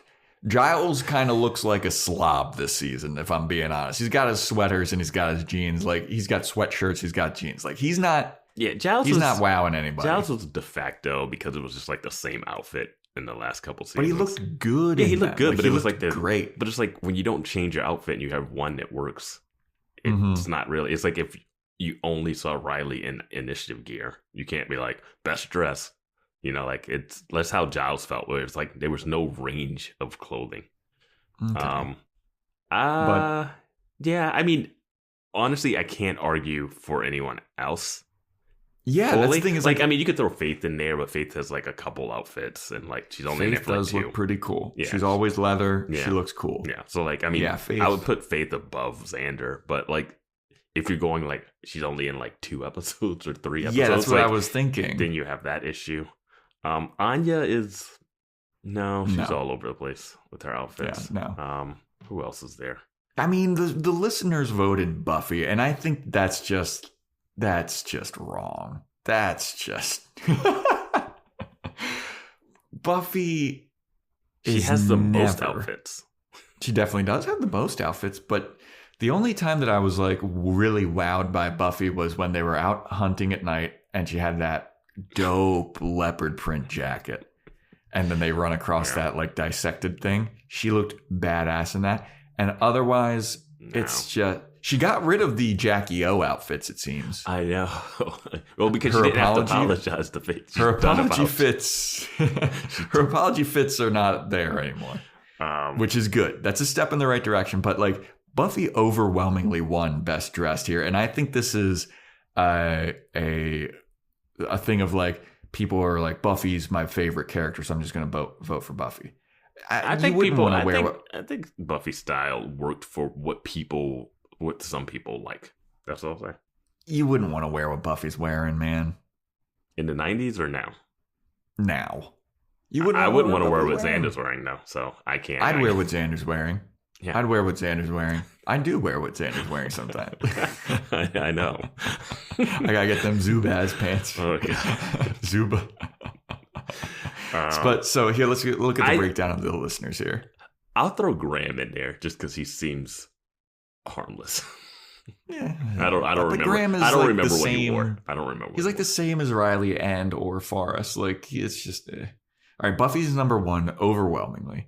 Number 2, Spike, which you can't say Spike. Well, I mean, he's got one outfit. He's got one outfit. Does that count? And it doesn't even. It's not like it looks good on him. I would take a Spike down because he looks terrible in the initiative garb. Yeah, he can't pull it off. No, I mean like Spike in that red button down, the leather duster, and his boots. Like it's not great. It's ill-fitting. It's not great. Okay. Now put Spike in just a plain white tee, black jeans, which I think maybe happened at one point. That's a good look. Classic, clean. It would look good on Spike, but it's just not enough. I don't understand how Spike could be number 2. These people. And then Giles is number 3, which is upsetting. He's just wearing plain sweaters and like there's no flash. Like I could even see Buffy above Giles. Like Buffy at least is going for some shit. She has some flash. She has some. I don't think everybody's going for flash. She takes risks. People take risks like Willow and you shoot them down. That's what happens. Well, Willow took some risks and you shot her down. Yeah. And then number 4 is Faith, which I could. Yeah. Should she even be on the list? Maybe not because she's barely in it, but I'll give it to you. Faith's got some dope. She is dope consistent. Swag. Yeah. So there we go. That is my season 4 recap for Fashion Corner. Appreciate you taking the time to vote and indulging me. Yeah, I was going to say indulging Joe's expert fashion opinion. I can't believe we stumbled onto this from like the girls' podcast. And now it's. I mean, there's just some stuff where I look at it, I'm like, I can't. I think this all sparked from like big earrings. Yeah. Okay. What do we do next? Should we do our best sleigh? Yeah, let's do a best sleigh. What do you have for the best sleigh of the season? Did I even write any down? Don't even know if I have. I did like Buffy. I mean, I think the best sleigh is the Adam kill. Obviously. Yeah, that's what I have down there. I did like when Buffy twirls the stake and then kills the vampire. In episode 1 of season 4? Yeah. Yeah, that little twirl was badass. It's so badass that they put it in the intro. Yeah. Like, that's dope.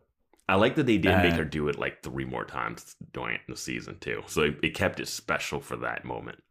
Mm-hmm. Adam, the Liu Kang kicks, the turning the bullets into doves, ripping his heart out. Yeah. That was awesome. That was badass. Stomping on the tiny demon. Mm-hmm. That's hilarious. And it was so effective. Like, it shows like a lot of these demons, you just kill them like you normally would kill something that could be killed. That was the dumbest sentence I've ever spoken. Oz killing Maruka was pretty shocking. Yeah, that was wild. Where he bites her neck. Yeah. Just munches on her. In front of Willow, too, like scarring her for...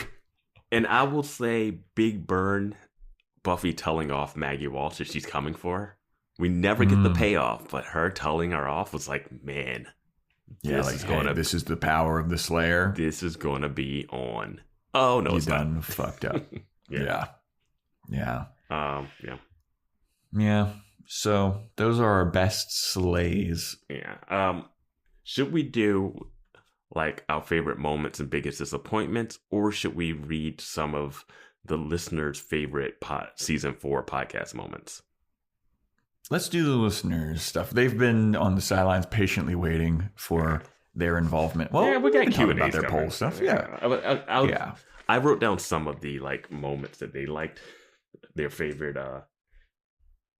bits. They liked they love when you go, dude.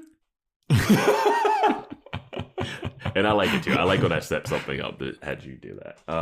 They love the callback to One Starbuck Town. Oh, One Starbuck Town, classic. Low flame gaslighting. They like that term that I used. Dude, when you said that, I never heard that. I love that. Shit, I just... I can't help myself. They like the Riley bashing. Yeah, I mean... Who...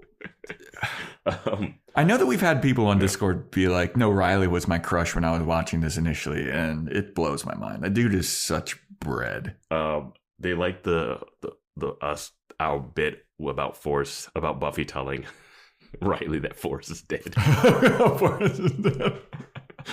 That was so funny how terrible of a day Riley's having, and he thinks it's turning around.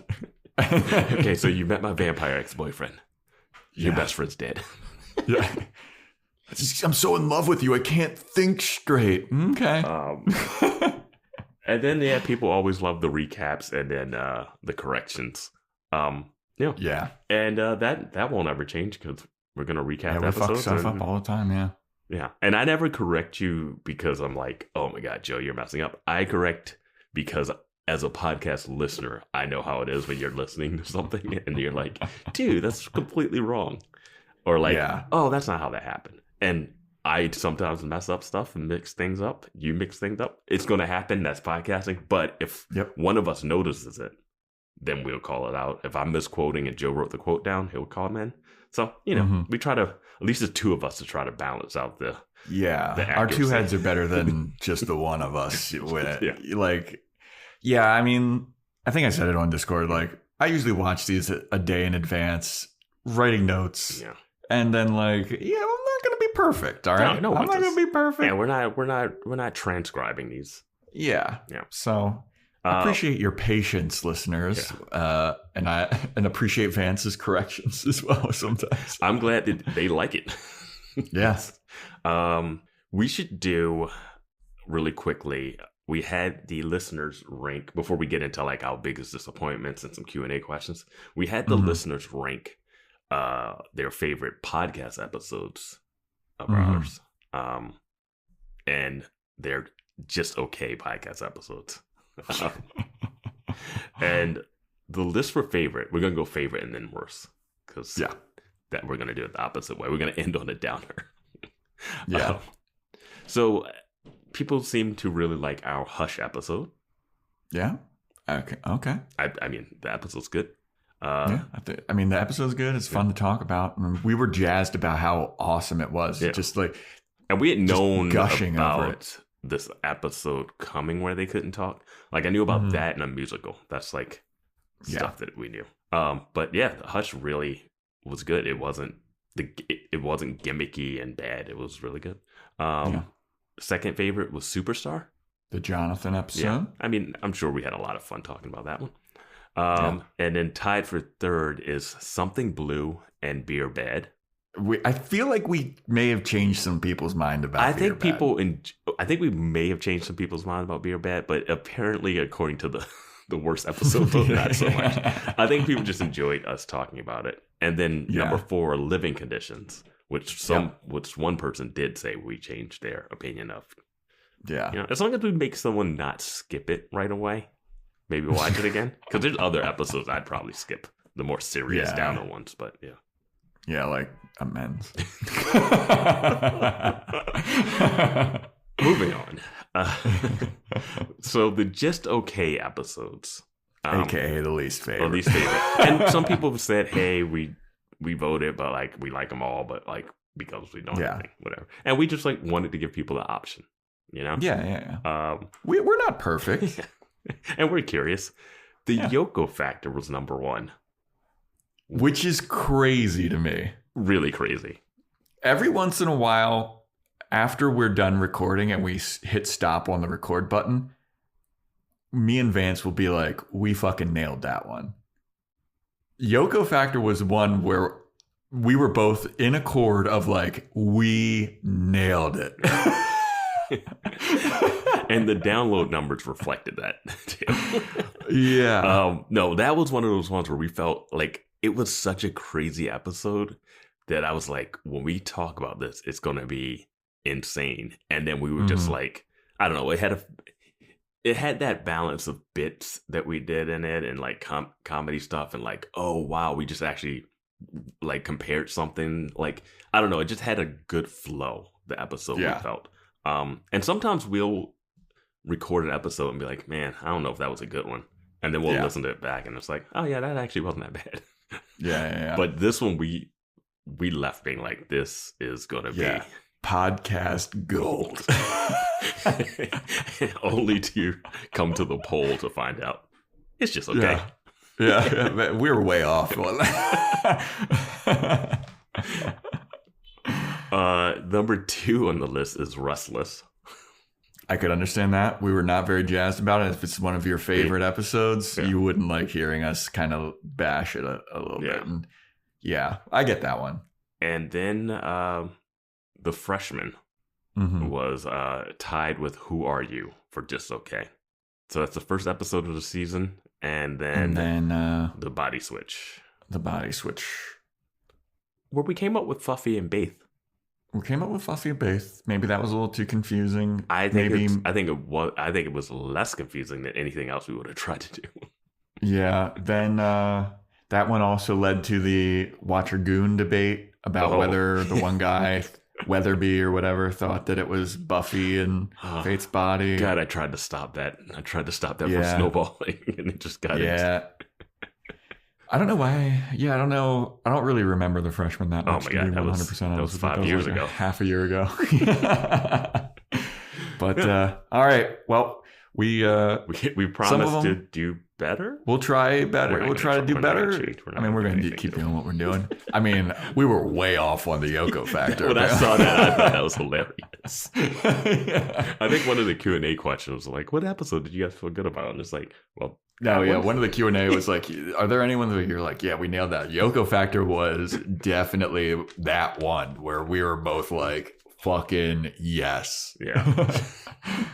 But live and you learn, huh? Yep.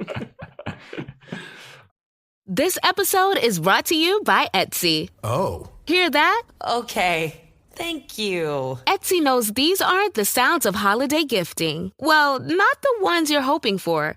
You want squeals of delight. Happy tears. How did you? And spontaneously written songs of joy. I am so happy. Oh yeah, oh yeah, oh yeah. Okay, the song needs a bit of work, but anyway, to get those reactions, make sure everyone on your list feels heard with handmade, handpicked, and designed gifts from small shops on Etsy. Gifts like personalized jewelry, custom artwork, cozy style items, vintage pieces, and home decor to celebrate all of your favorite people and their specific kind of special. For original gifts that say, I get you, Etsy has it. So, you want to be a marketer. It's easy. You just have to score a ton of leads and figure out a way to turn them all into customers. Plus, manage a dozen channels, write a million blogs, and launch 100 campaigns all at once. When that's done, simply make your socials go viral and bring in record profits. No sweat. Okay, fine. It's a lot of sweat. But with HubSpot's AI-powered marketing tools, launching benchmark-breaking campaigns is easier than ever. Get started at HubSpot.com/marketers. All right, you want to do least favorite moments? Yeah. From the season? Yeah. Do you want to go least first? Yeah, let's go least favorite. I have quite a few. Shall we just blaze through? Yeah, let's blaze through so we can do the Q&As, right? All right, I'm going to blaze. I have 7. Go for it. All right, here, blaze through. Number 7, I have Angel apologize. These are not in any order, by the way. Yeah. I have Angel apologizing to Buffy for yelling at her in Angel. Hated that. Totally took away the power of that moment that happened in Angel. Really disliked it, and you could probably tell from that podcast episode where I was like, this sucked. I ranted about it. Then I have Willow taking the Native American vengeance demon side and Pangs, didn't like that. Riley not letting Adam explain the floppy disks, have that on here. That annoyed me. Oz blaming Willow for his werewolf shit. Didn't like that. That really sucked because Oz is one of my favorite characters. And then I was like, whoa, what was that about, dude? Buffy and Riley banging in the void with the teen poltergeists, which, Riley's quote, "You're going to teach me." Cringe. Hated that. Cringe as fuck. Yep. And then Maggie Walsh watching Riley and Buffy bone. I have no idea why or how that factors into anything. It might be one of my favorite moments because it's so weird. It's fucking hilarious to talk about. But when I was coffee and just took another sip. Just watching them fuck. This is her porn. This is her son figure. She's like, this what could are you be a doing? Problem. They should have cut to Giles with his own camera watching the deal. But when I was talking about finding consistencies in my least favorite and favorite things, I was typing out my least favorite moments and they all had to do with Riley. And I was like, I had to force in some other moments of, what else is happening in here? Because I was like, oh man, I just really don't like anything to do with Riley, it seems like. I will say, I have nothing. I don't think the actor, I don't know, the chemistry's not there. But we see in Restless that he can do sillier stuff. Yeah. So it's there's something. That's his best episode, I think, so far. Yeah. So it's there's potential here. Mm-hmm. Yeah. I don't know. Yeah. I don't know if it's the directing, the writing. Yeah. I don't. Yeah. Or he's miscast because he doesn't have the charm that say Angel and Spike have to be the love interest, and he doesn't have the Oz weirdness, but you still got that charm. He doesn't have that chemistry with. He had it with Willow though. Yeah, when him and Willow were talking before he got with Buffy, I was like, all right, I know that's not what's going to happen, but that seems to be more of a bond than the Buffy thing. So it's just the two of them don't. I feel like they got along. It seems like they're getting along fine. Who knows what the stories on this set? The stories on this set are just the stuff we hear about on The Friend. Just who knows who was having a good day. They seem like acquaintances, yes. Not even friends. Yeah, they seem like acquaintances that would see each other and be cordial and be like, "Oh, hey, what's up? Yeah. Oh, not much. What's up with you? All right, see ya." That's what Buffy and Riley. That's the chemistry they have. I feel like. It is true. You sometimes will come across and you see those pictures, those cast photos of there's David Boreanaz and he's with Sarah Michelle Gellar and they're hugging or something, and same with Spike. But I don't think I've seen any her and Bluegrass. Just I don't know. All right, what are some of your least favorite moments? The Maggie Walsh death timing and just derailing the whole season.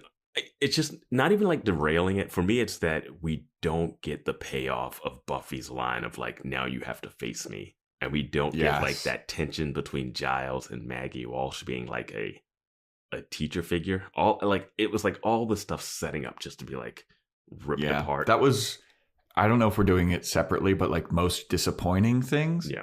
That was my number one most disappointing, like Maggie Walsh. Isn't that what we're doing?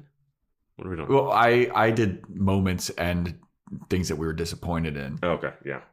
I separated them. Well, if we're doing it combined, yeah. The other thing is that I have here for most disappointing is the Angel crossovers in Buffy. Angel in Buffy this season is crap. Yeah. And it's kind of pointless. Yeah. I thought that I think Buffy and Angel was a lot better. Oh yeah, I actually did moments separately and disappointments separately too, but we'll lump them all together. But these are these are bigger. We've talked about the disappointments, like in terms of the other one that I have is Riley and Buffy's lack of chemistry, and then Maggie Walsh's death. We can lump them together. Disappointment was like no fallout for quitting the Watchers at all. Yep, not at all. I have Giles never finding a purpose all season. Never got a job. He doesn't have to get a job, but it just seems like they didn't even he was just like, all right, I'm just gonna stay here and just kind of be a watcher and be a playboy, but not a playboy, and fly my girlfriend in once or twice. I don't know. Spike not trying drastic measures to get the chip out of his head. Oh yeah. So frustrating.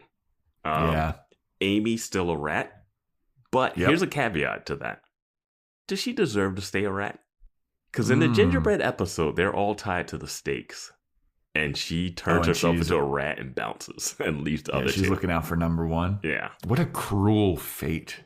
Cruel to just see Willow all the time as a rat and just like, please let me out. And Willow's like, here's some more flakes for whatever rats eat.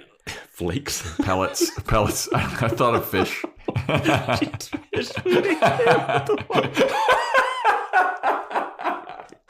What do rats eat? Oh my God. You lived in New York. Pizza rat. But they didn't seem to harbor any ill will towards her for just abandoning them there. But the craziest thing too is Buffy was a rat and he turned her back. Whatever. Yeah, they really did. The initiative Adam let down, whatever, we talked about that. Riley no moral quandary and Giles' earring and not locking the door. Oh, yeah. And some moments that no, I just have underrated moments. No, those are my disappointments. Yeah. Okay. Favorite moments? Mm-hmm. Favorite moments, here's what I got. And these are more just what I thought was funny. Yeah. That one guy at the Lowell house who catches on fire, but then they still decide to have a party that night. And he can't come because he's like, my eyebrows burned off. That was so hilarious. Yeah. I forget the dude's name. It was Chad or something. I forget his name. But I was like, what? It's a party above the initiative hideout. Wow. Unreal. I thought that was hilarious. Stomping on the tiny demon in Fear itself. That was fun. I enjoyed that. And even before they do that, when Xander's like, who's a good little tiny demon? Mm-hmm. And then Giles is like, don't do that, Xander. And he's like, oh, why? Can he kill me? And Xander's like, or Giles is just like, no, it's just tacky. Hilarious. Another favorite moment of mine was how fast the world goes to shit in Hush because people can't talk. The cars burning and people selling... Yeah, fighting. There's people fucking with whiteboards. It was so fast. Yeah. It was hilarious. I mean, great episode, but that was ridiculous. Yeah. That was ridiculous. I forgot about that. Giles singing in The Dream and at the espresso pump. We talked about that. Mm-hmm. Loved that. And then Adam calling out Spike for being useless, for fucking up his plan, and then Spike realizing it / the writers realizing it. Mm-hmm. Yeah, because we found out the writers realized they'd written a hole, a plot hole, instead of changing it. They were like, we'll just call it out the next episode. Yeah, I thought that was hilarious. And Spike's reaction to it is just it shows why Spike is such a fuck up and ineffective as a villain. And it was just funny. Like, I like it as like a way to show, okay, Spike isn't like this perfect genius villain, you know? Mm-hmm. Yeah. So those are my favorite moments. What do you have, Vance? I do want to bring up that someone mentioned liking Fuckboy Willow bit. Also, like, that's all you, Joe. You brought that up and it was so perfect. Yeah, Buffy wanting to kill her roommate. That moment when she tells Willow, that was amazing for me. I forgot all about that. That was a great when moment. she tells her that, and that look is like, oh shit, Buffy's lost it. Giles' singing voice we talked about. Anya's shrimp and prawn bit. Love that. The gentleman in general. Yeah. The witch spell sex allegory kind of thing. Like the nether regions. The nether regions, like all of the horny spells between Willow and Tara. Yeah. Spike being like, it's a bear, turn him back. Yeah. Like, that's good. Amy the Rat cameo, just a great like little moment in the episode. The silent presentation in Hush, which we mentioned. Mm-hmm. Pedro Pascal being in this season. Oh, I think he was Edward, whatever his name was. Oh, yeah. R.I.P. to Goat. Yeah. He gets killed so fast once he turns into a vampire. I was like, oh, he's back. Oh, he's gone again. These are underrated moments. Graham. Okay. The arc of Graham. Like, for him I think that's perfectly rated. He just like shooting. He has like he's like a goof with no lines. He gets injured, motivates Riley to pull a gun on Oz. Yeah. And then at the end, he's just like firing away. He survives. He's still out there. Oh, good for Graham. The lunk. Oz curing his werewolfness. Yeah. That's wild. Like, Oz cures himself. Riley gets a chip out of himself. And Spike is still like, I don't know what I'm going to do. Yeah. He doesn't hit up Oz to be like, hey, man, maybe is there some kind of meditation that I can do to reverse this chip? Spike loving passions and Buffy knocking out Parker. Those are my last ones. Oh, yeah. Those are good ones. All right. Should we get to some listener questions, perhaps? I think we shall.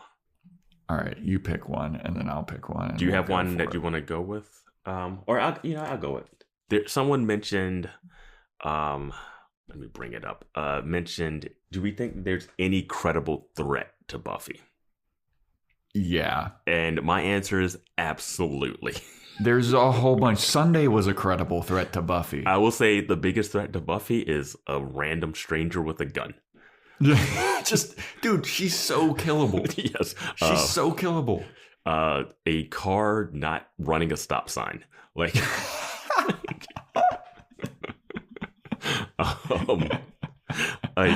just like a serial killer, you know, just coming into town, just like drugging somebody with like that, which could drug her. Yeah, I mean, she's able to be drugged. All magic. Yeah, anything. I mean, Willow accidentally made her fall in love with Spike. Yeah. By accident. Like she's so susceptible to like getting killed. It's unreal. The most credible threat is Xander reading the wrong book. And accidentally cursing her somewhere. She fell under the spell of Jonathan too. Like, magic is so effective. Like, she fell under the spell of Jonathan. Obviously, she's the one that figured it out. But if he wanted to kill her before she figured out, she was under that spell for quite some time. Mm-hmm. It's so easy to kill Buffy. Well, not easy, but like, she's susceptible to getting killed. You're like, I could do it. I mean, even Adam, before she had to invoke all of these crazy spirits and spells in order to kill Adam, and now she can't do that anymore. So it's like, I think if she had to fight Faith again, if Faith like rounded up 3 vampires, yeah, dude, Sunday worked. Sunday worked her, dude. Sunday worked her. I don't know why Sunday was able to work her. Yeah, me neither. I think it was like to show like, oh, you're in college now. This is next level. But then, you know, you're 5 miles away. This is how we do it at Sunnydale U. She's like, but I went to hell in Los Angeles. Yeah. What, demons in hell? This one vampire. Yeah. I mean, I think Buffy could absolutely be killed. Yes. Yeah, there's loads of credible threats. Yeah. And I think magic is the most credible threat. Yes. Maybe, yeah. I think Willow could kill Buffy like that. Yeah. Or Tara. We don't know anything about Tara yet. Yep. Tara could. Okay. I think we got that one. I think we answered that one too deeply. Yeah, we went in on that one. Like we were like offended by that question. Yeah, of course. She's not Superman.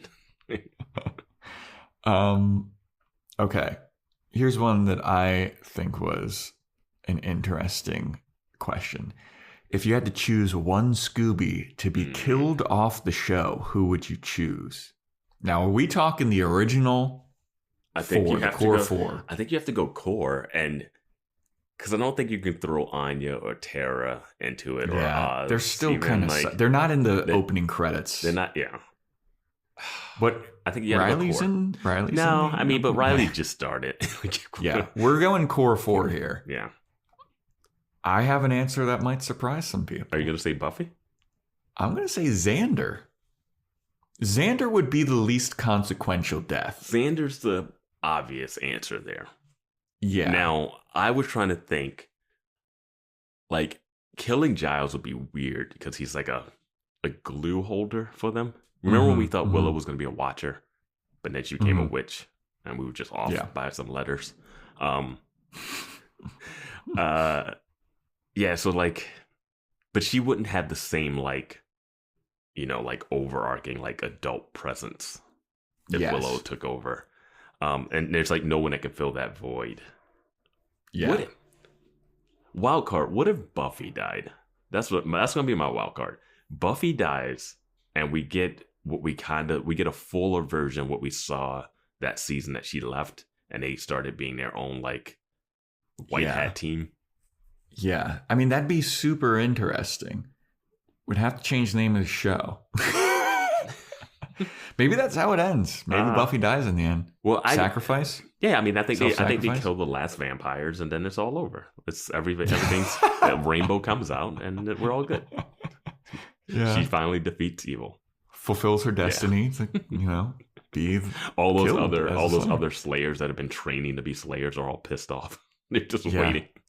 Yeah, I think you could kill Willow or Xander. It's got to be Willow or Xander, and Xander's Xander would be the perfect Scooby to get killed off the show because it's the least consequential, but it would be something that they could rally around. Yep. Kind of like in the Avengers, how like Coulson died. Spoilers. Like it wasn't consequential, and also Coulson comes back in Agents of S.H.I.E.L.D. somehow. I never watched that show. Yeah. But he works with Joss a bunch, I think. So yeah. So I think Xander would be the one that I would choose to get killed off. I mean, because it would make sense. He doesn't have any powers. The most at risk, and would be a good story point.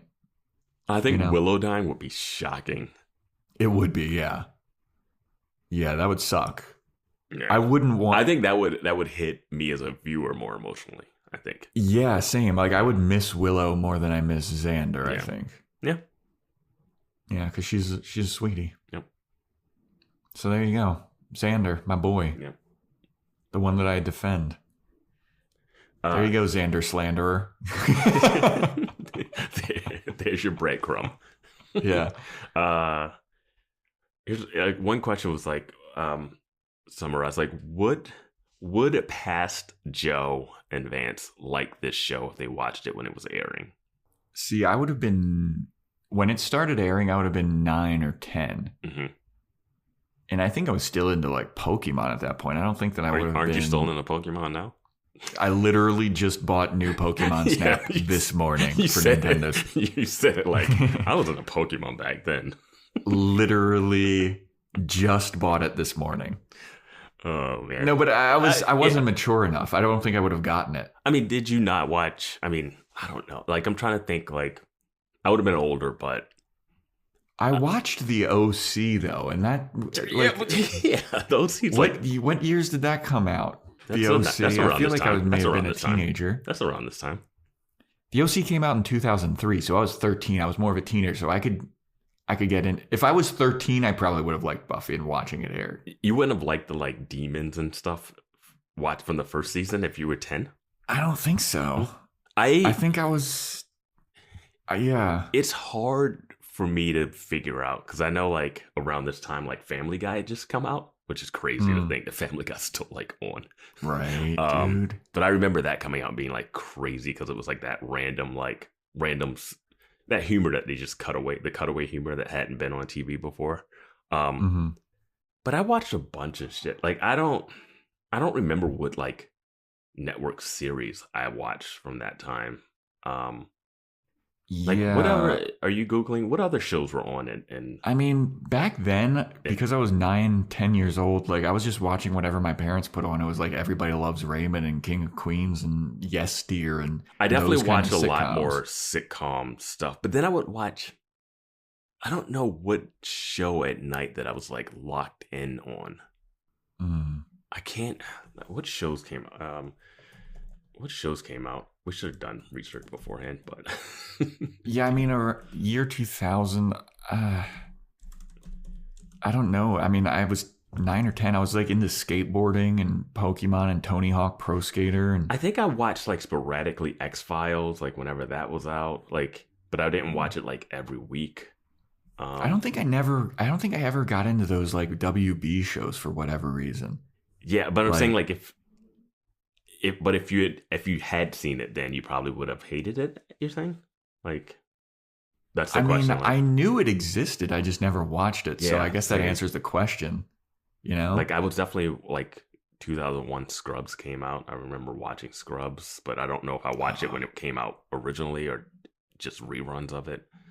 Yeah, I just don't.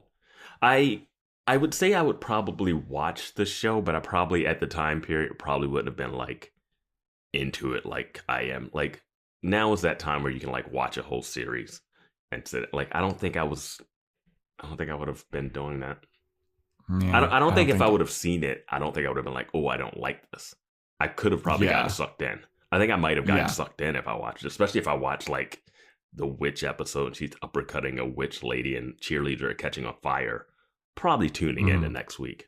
So I will say it depends on what episode we would come in on too. If I jumped in and watched it, I won't say I wouldn't have enjoyed it. Like we have a weird relationship with the show now because we podcast with it, where it's like it's going to be hard to separate us podcasting the show from just being a viewer of the show. It's not like we were watching the show and then me and Joe were like, "Oh man, dude, we really love this." Like it's all wrapped up into this whole like thing. So we'll never have we are having the first time viewing experience, but we'll never have the experience of people that like, oh my God, this became my favorite show ever thing. Like, I don't think it can ever like cross over to that, but it's definitely one of those shows like we'll be talking about and thinking about, but we just have no nostalgia for it. And, you know, I don't know. It's a good question. I don't know how to answer it. I don't know if I would have or not. I can't remember what I watched. I can't remember what I watched. You know what? I'm gonna be honest. I don't think that I would have been into it because I probably thought of it as like a girl show or something. You know, back when the year 2000 when we were all toxic. And you're not toxic now? I just bought I'm toxic as fuck. I just bought it and then this one day about fucking Pokemon Snap. I have not matured at all. It's like no, yeah. I think I probably just thought of it as like, oh, that's a girl show, Buffy the Vampire Slayer. So I probably wouldn't have turned it on, and I didn't. I knew it existed. I just never. Yeah, I don't know. Yeah. Here's an interesting question that actually like a couple people asked: which character would we like to switch bodies with? Buffy. Yeah, I would have to say Buffy just because I want to see superpowers. I just want to see what the powers feel like. Yeah, I want to see what the extent of her powers are. I want to see how high I can jump. Idea. I want to see how high I can jump. Yeah. How hard I can punch. Yeah. Go to that like arcade machine with the punching bag. Get that 999 going. Now, switching bodies, does that mean I have to be in Sunnydale and fight vampires? Because I don't want to do any of that. Oh, yeah. Like, With great power comes great responsibility. Like, I just want to test the powers out. Yeah. Like, I don't want to be Giles. Like, there's no point in being Giles. Like, I have all the knowledge in the world. Just be old. I don't want to be Xander. Like, yeah. I don't want to be Anya, a regular person with past demon trauma. I mean, Willow, you could do some witch stuff, but then you're also like unsure. But you don't have her brain, I don't think. Do you get any of their body? Okay, so you just get their body. Yeah, then it's definitely Buffy. It's not even a definitely question. Buffy. Yeah. You sure you wouldn't pick Faith? Oh, Faith.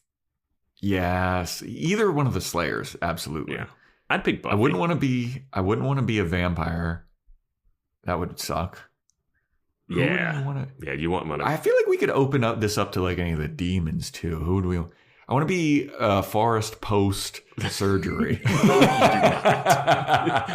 the air. I want to see what those staples feel like. Punching the air. See if he could hit the 999 on the arcade push. I have no weaknesses now. Except for exploding. Killed 5 minutes later. A vampire put a cigarette out in my eye. I want to be Riley post drug. I want to feel Riley withdrawal symptoms. Oh God, that would suck. Yeah, I mean Buffy, definitely Buffy. Yeah. This is a weird question. Do we wish there were more crossovers with Angel this season, or do you prefer that both shows stand apart? Yeah, one of the questions was like, which is, yeah, I think that I think they did all of them wrong this time. Yeah, I think that. I mean, like I said earlier, I wouldn't say more. I would say more efficient, more effective, Yeah, like Angel in Buffy doesn't really impact much at all. Like, he doesn't come to help her fight a big bad. He just comes and, like, in Pangs, he just kind of lurks in the background. Mm-hmm. And in the other one that he shows up and he fights Riley, I hate it because he undoes all the good from Angel, the show. Mm-hmm. So I feel like Angel and Buffy was bad. I like the crossovers. I thought they were, I like crossover episodes. It feels special. It feels cool. But I think that they just did it wrong. Yeah, there were different times where I thought, if Angel's going to come in, it's not for Pangs. Yeah. It's like, that's not the existential threat that brings you back. I don't know. Here's a quick one. Do we miss library jail? Oh. I love that people love that term and that we coined it somehow. I don't know how you don't call it library jail. Yeah, what would you call it? Yeah. It's a holding cell in a library. He locked up the whole swim team in it. Well, it's like a book return, but it's a cage. It has weapons in it, and sometimes you put a werewolf in it at night. I mean, I do miss library. It's fun. Yeah. I mean, we had a question last recap of season 3, like, what do you think of the high school versus the college years? And we were like, hey, we can't answer that because we don't know anything. Yeah. But I will say, like, I'm not overly nostalgic person in general, but I will say that there is something, and I think you were hinting towards this, that there is a charm about them being in high school that isn't there yet in college. And the college thing, I think I like the first half of the season because it was college, and then the second half of the season is not. Yeah, it's like not college at all. Like, why? Like, our biggest question was, why is the initiative pretending to be college teachers and TAs? Yeah, like, what is the purpose of that? Yeah, I mean, and then they just completely drop that. Like, you never see Riley as a TA ever. You don't see anybody in class. We never find out, like, hey, what happened to the most esteemed teacher in the school, Maggie Walsh, when she stopped teaching mid-school? Oz is like, well, I'm coming back in. I enrolled again. Like, what? They made such a big stink about Maggie Walsh when she's introduced. Like, Willow was like, oh my God, I've read her works. Like, she's famous. Yeah. There's no fallout from her death. Yeah.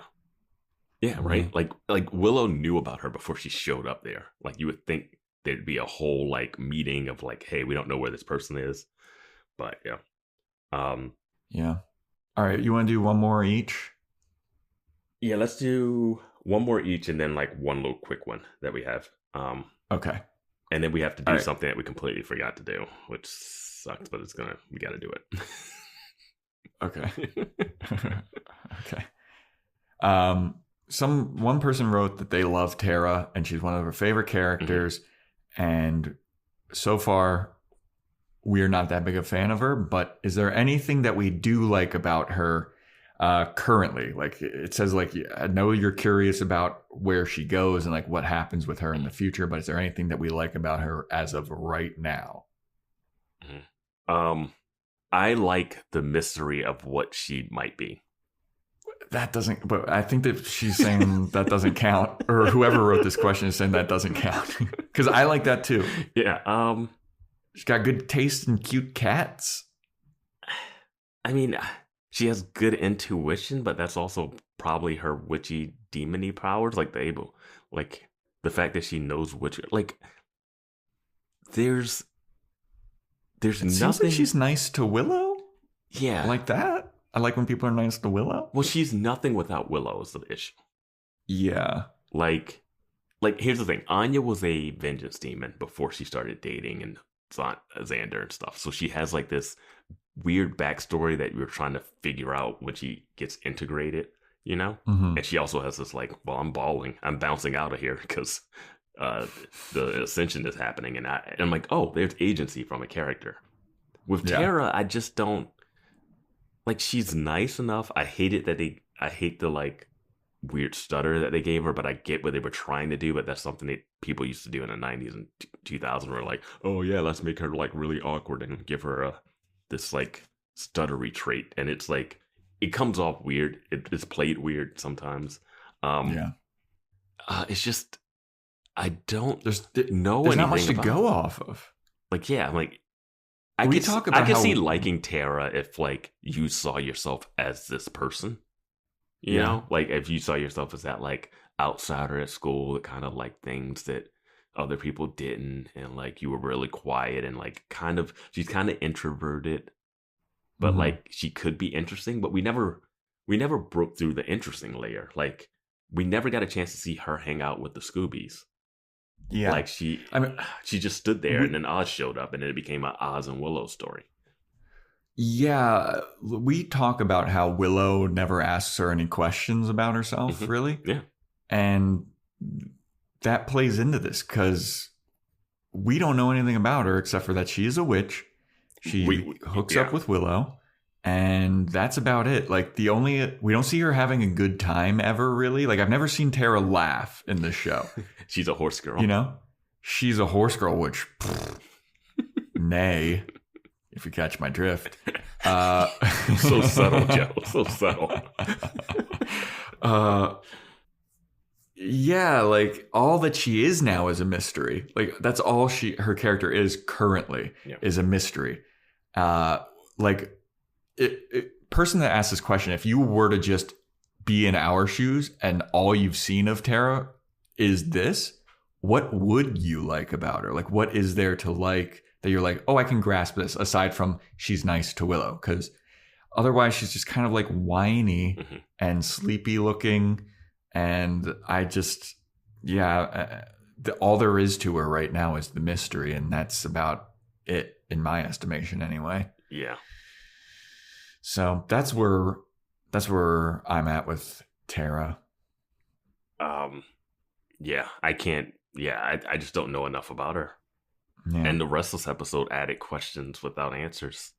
Yeah. To it. So, sorry, person that likes Tara so much. Yeah, it's fine to like her. I mean, I'm sure like she'll pop up and be.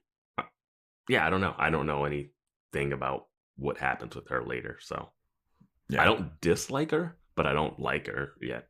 Like she's kind of she's an unknown. Unknown, yeah. What question? Would you go back and rewatch certain episodes advised by us once the show is finished and see if your opinion changes for said episodes, as you would then understand all of Joss's hidden predictions and why episodes were the way they were? feel like this is a restless focus question. Yeah, that's a very restless. Or it could be like also like the Faith making the bed thing. Yeah. For Little Sis, the Faith with the cat thing. I would not go back and watch them. I would watch an Easter eggs video on YouTube. That was kind of what I was hinting at. It's like very tricky. Like I could see maybe us doing a restless rewatch after doing this thing and like making that an episode specifically. And then doing like that Leonardo DiCaprio snapping meme from Once Upon a Time in Hollywood. Like, okay. Yeah, like I could see that happening. But I don't know. I would probably listen to our podcast episode again to see if because we've said some stuff that like we've like predicted stuff that had turned out to be right. Like randomly, like military guy. Like military guy is a random thing that actually became like a thing and we didn't know. So I don't know. It's a weird entity that we're doing. Someone asked like, how did we come about this podcast? How did we decide Buffy? And I think we've mentioned it that we were toying between a few different shows. Yeah. Somehow we stumbled across Buffy and we're like, yeah, that fits what we try to do. We both hadn't seen it. It'll be a little more fun than Girls. It'll more lighthearted. Even though Girls got real heavy. Even though it's an hour-long show, it's going to be like lighter than like a half-an-hour Girls episode. And it'll be fun. It's part of a time capsule. And then we were Googling what podcast. Somehow we Googled and we were like, oh, we can't do Riverdale. There's already a Riverdale's podcast going. We can't do this show. There's already a podcast. Oh, there's no boys talking about Buffy. Yeah. And luckily we did a bad Google search because there is nothing but Buffy podcasts out there. And we did not realize so many. There's so many. I'm happy that we did Buffy. I am too. Yeah. I'm very happy. Like I was kind of the camp of like, we should do something like the OC or Riverdale, like one of those teen Gossip Girl was in it. Gossip Girl, because we did Boys Watching Girls, and we could transfer that name over. It was really what matched with the name too. Boys Watching something. Yeah. I put out Lost as an option too. Yeah. But yeah, that's how we came across Buffy. And we just dove in. Enjoying it a lot so far. Did you say that there was like one more quick question? Did anything on Discord change our mind? Honestly, I admitted it on an episode of our Angel podcast, which you can sign up for on patreon.com/Boys Watching Buffy. Nice. But I am here on the free podcast to finally admit defeat on that debate about the Watcher goons thinking that Buffy was in Faith's body. I waved that flag quite a bit. I understand where my shortcomings were in the argument. Now, I will say the reasoning for being confused grammatically, yes. They tried to do a grammatic like, I said this thing, then I repeat the thing that was said last because it sounds cool to say it. Like if you could understand where the argument came, and logically, if it was that he thought it was Buffy, it could make logical sense based on the things that he said. Because the one thing that he said, that's the only thing. But the actions did not. For me, the actions did not line up that he thought that was Buffy. And that was validated in another flag.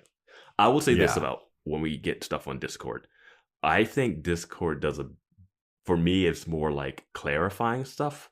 And then, and then like bringing up like that Willow was wearing the outfit from the first episode. Like that's a huge one. Cause I was like, oh yeah, we haven't rewatched this. Like we have not rewatched any of these episodes more than once. I think I've seen moments more than once, but I've never like watched a full episode more than once. I've watched like maybe 2 or 3 episodes more than once. Yeah. And yeah, it's like I'm open with the fluidity of my opinions because I know like we don't know what's coming next and stuff, but I don't think I've been swayed fully like, okay, I've gotten more insight into an episode, but I don't think I've fully been swayed. Yeah, I mean, you Discord people are fucking really great at providing details that like we may not have known about. Like the other day I asked like, hey, what did they say in French in the Restless episode? And I think it was Surly Neighbors. Shout out Surly Neighbors. I hopefully it's Surly Neighbors. I'm shouting out the wrong person. Otherwise, Surly Neighbors, you just got a free shout out for no good reason. Yeah. But somebody, let me just double check and make sure. And I'm going to do a big shout out to Elias, our moderator. And the only reason that we have a Discord, he suggested that we start this Discord. And yeah, it was Surly Neighbors that came out with like the French, what they say in French. Like when I ask stuff like that, it's just like a shot in the dark. Like, hey, does anybody know? But then I'm like, oh wait, these people have watched this like a bunch of times. For some people, French is their first language. Yeah, and we're international crew also, I'll also give a shout out to Joe Dean, who also posted screenshots from like the behind the scenes DVD or some shit. So yeah, it's like super dope when you guys help us out. Like if we have any questions, like, hey, did we miss something? And then people usually have an answer. Yeah. It's super helpful. And you guys have been also really good about not spoiling shit for us. Yes. And I'm sure that's very frustrating while you're listening. I love when they were like, I mentioned this a year ago in the spoiler chat, and I could finally say this happened. You know? Yeah. Yeah. So yeah, because of that, we'll just jump to the nicknames that we had.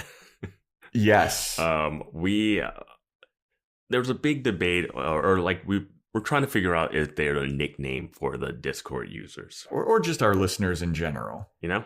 And some people threw out some nicknames that I didn't think were all that great. But I'm cool with any of these, to be honest with you. So yeah, we listed the ones that we had. We listed the ones that were on Discord, and then you had an option to put new ones in, right? Yeah.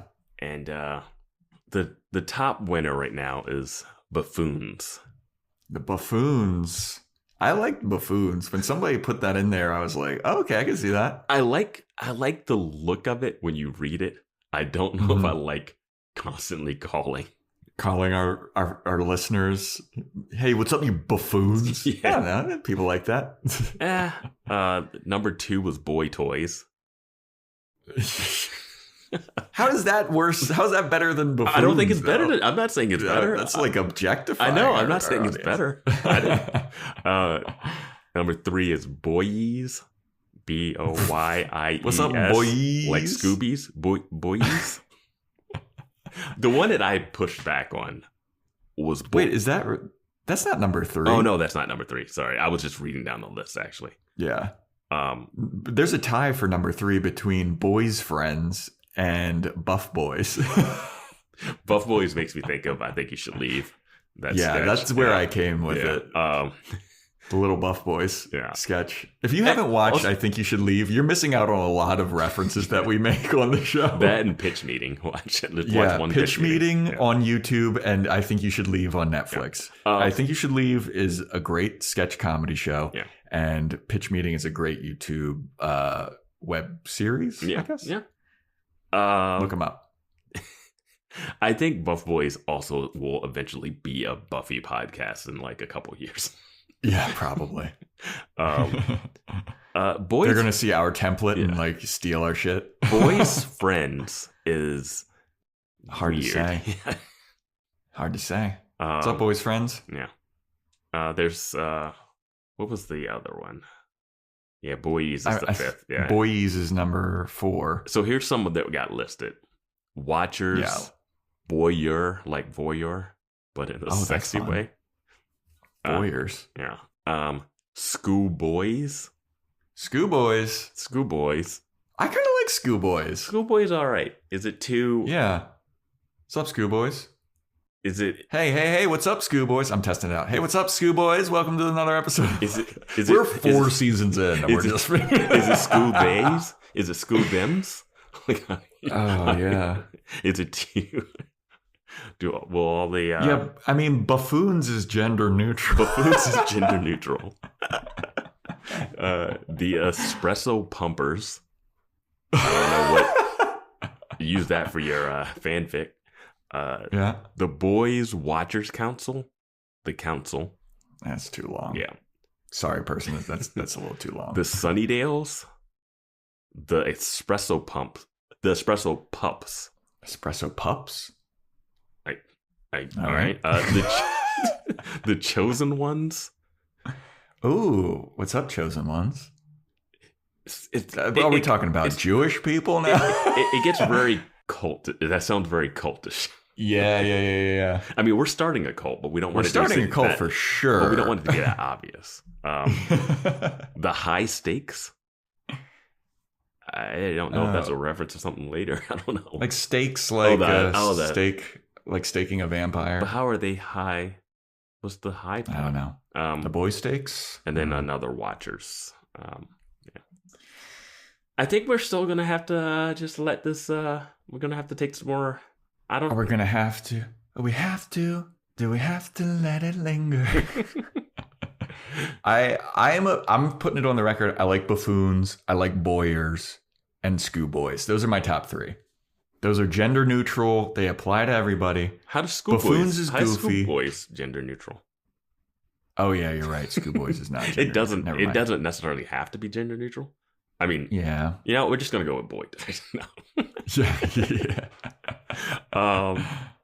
Well, you know what? We can change it every episode. I don't think we're gonna. I don't think we've figured out a nickname for us yet.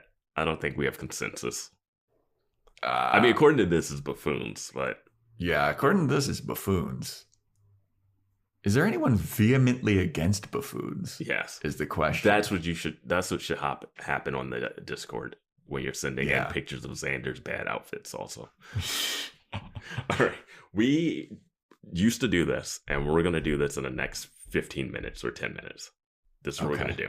We're gonna do just a little character arc stuff really quickly. God damn. I know I've completely. I knew that this is what you were referring know. to when you were like, "This is gonna suck." I know. And I did not prepare this or anything. So, but we don't have a lot of Yeah. people to do this time. Yeah, like how it started, how it ended. Yeah, a little bit, type of just shit. a little bit, and this will cover some Q&A stuff that we had also. Yeah. Oh man, this is gonna blow. Who do we start with? We love podcasting. We gotta gun through we this. love podcasting. I was having a good time until just now. Well, okay. Can we just do likability rankings? Yeah, this we'll kind of lump in like overarching likability. Like we'll just hit the characters. Like Yeah. story. All right, let's just start with Buffy. Let's go. Okay. Buffy, first year of college. Sex. Gets played by Sex. Parker. Has trust issues. Gets into a relationship with Riley, who is boring as fuck. Mm-hmm. And like, where is she has she grown? She switched bodies with Faith. She kind of has moved on from Angel, which is good. Definitely has moved on from Angel. Yeah, I mean, you can never leave your. You can never first. So yeah, she's moved on from that. She's had her like running with the bad guy. She has reestablished that she's friends with her friends. Yeah, they had a little falling out and then strengthened. Like, Yeah. guys, I love you. You know, everyone from high school stays friends with each other for the rest of their lives. Like, I have maybe like one or two friends from high school that I'm still friends with. So where is Buffy at the end? Like, that's what we should really. Yeah, what's the biggest change in Buffy, you feel? She got Riley. I think she's And just. she got played. I think she's in a stable relationship now. Like, everything is seemingly going well. Yeah. But she hasn't even begun to begin. Oh yeah, she's learned that she hasn't even started. The show's just starting. All that 4 seasons of stuff you just did. I thought that was kid but shit. I fought the master. Yeah. I went to hell. Yeah. I stopped the ascension. Yeah, she has no one after her right now. Yeah. I mean, most seasons end like kind of just like, all right, that's a wrap. Kind of this alludes that more stuff is coming. Yeah. Um, She's gonna have bigger threats, Yeah. at least than Adam, anyway. all right, that's Buffy. Yeah, Buffy. That's Buffy. Giles, he turned into a playboy. And did he though? Because he drunk. He hooked up with the one girl. It seems. Well, he's got the one girl that just is on call. She's been there twice. Like at first, I thought it made it seem like Giles was going to be like more dating and single. I would have loved it if Giles had a different girl every week. Mm-hmm. That would have been hilarious. Yeah. And then he just like, because the Olivia payoff doesn't really pay off. That's really sad, actually, because we get some stuff in Restless, and it's like, oh, I guess someone mentioned that, oh, he's chosen his life over, like, because they had a really good moment where she was like, holy shit, because she's in Hush. And she's like, this is what your life is like? And he's like, if you don't like it, hit the bricks, babe. And it felt like it was going to be a debate, not well, that's it. Yeah. Yeah. So, yeah. And she was fun. Like, I liked her interactions with, like, Buffy when she came over. She was a lush. Like, she would always have a glass in her hand. Which, she just day drinking, get it going. I think Giles is settling into like... She's on vacation. I'm not a watcher. I'm not your father figure.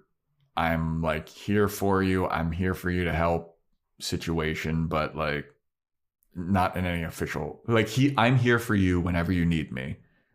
Yeah, I think that'd be fine, but except for like once Spike was like, oh, she doesn't really need you. He got all in his feels. So he still feels like he has to be like, oh, watcher thing. And Restless had this whole like she didn't have a watcher, that's why she went crazy. Like, so like it seems like they're doing like, oh, he's got a void because he's not a watcher, which seems like that should have been the whole season for him.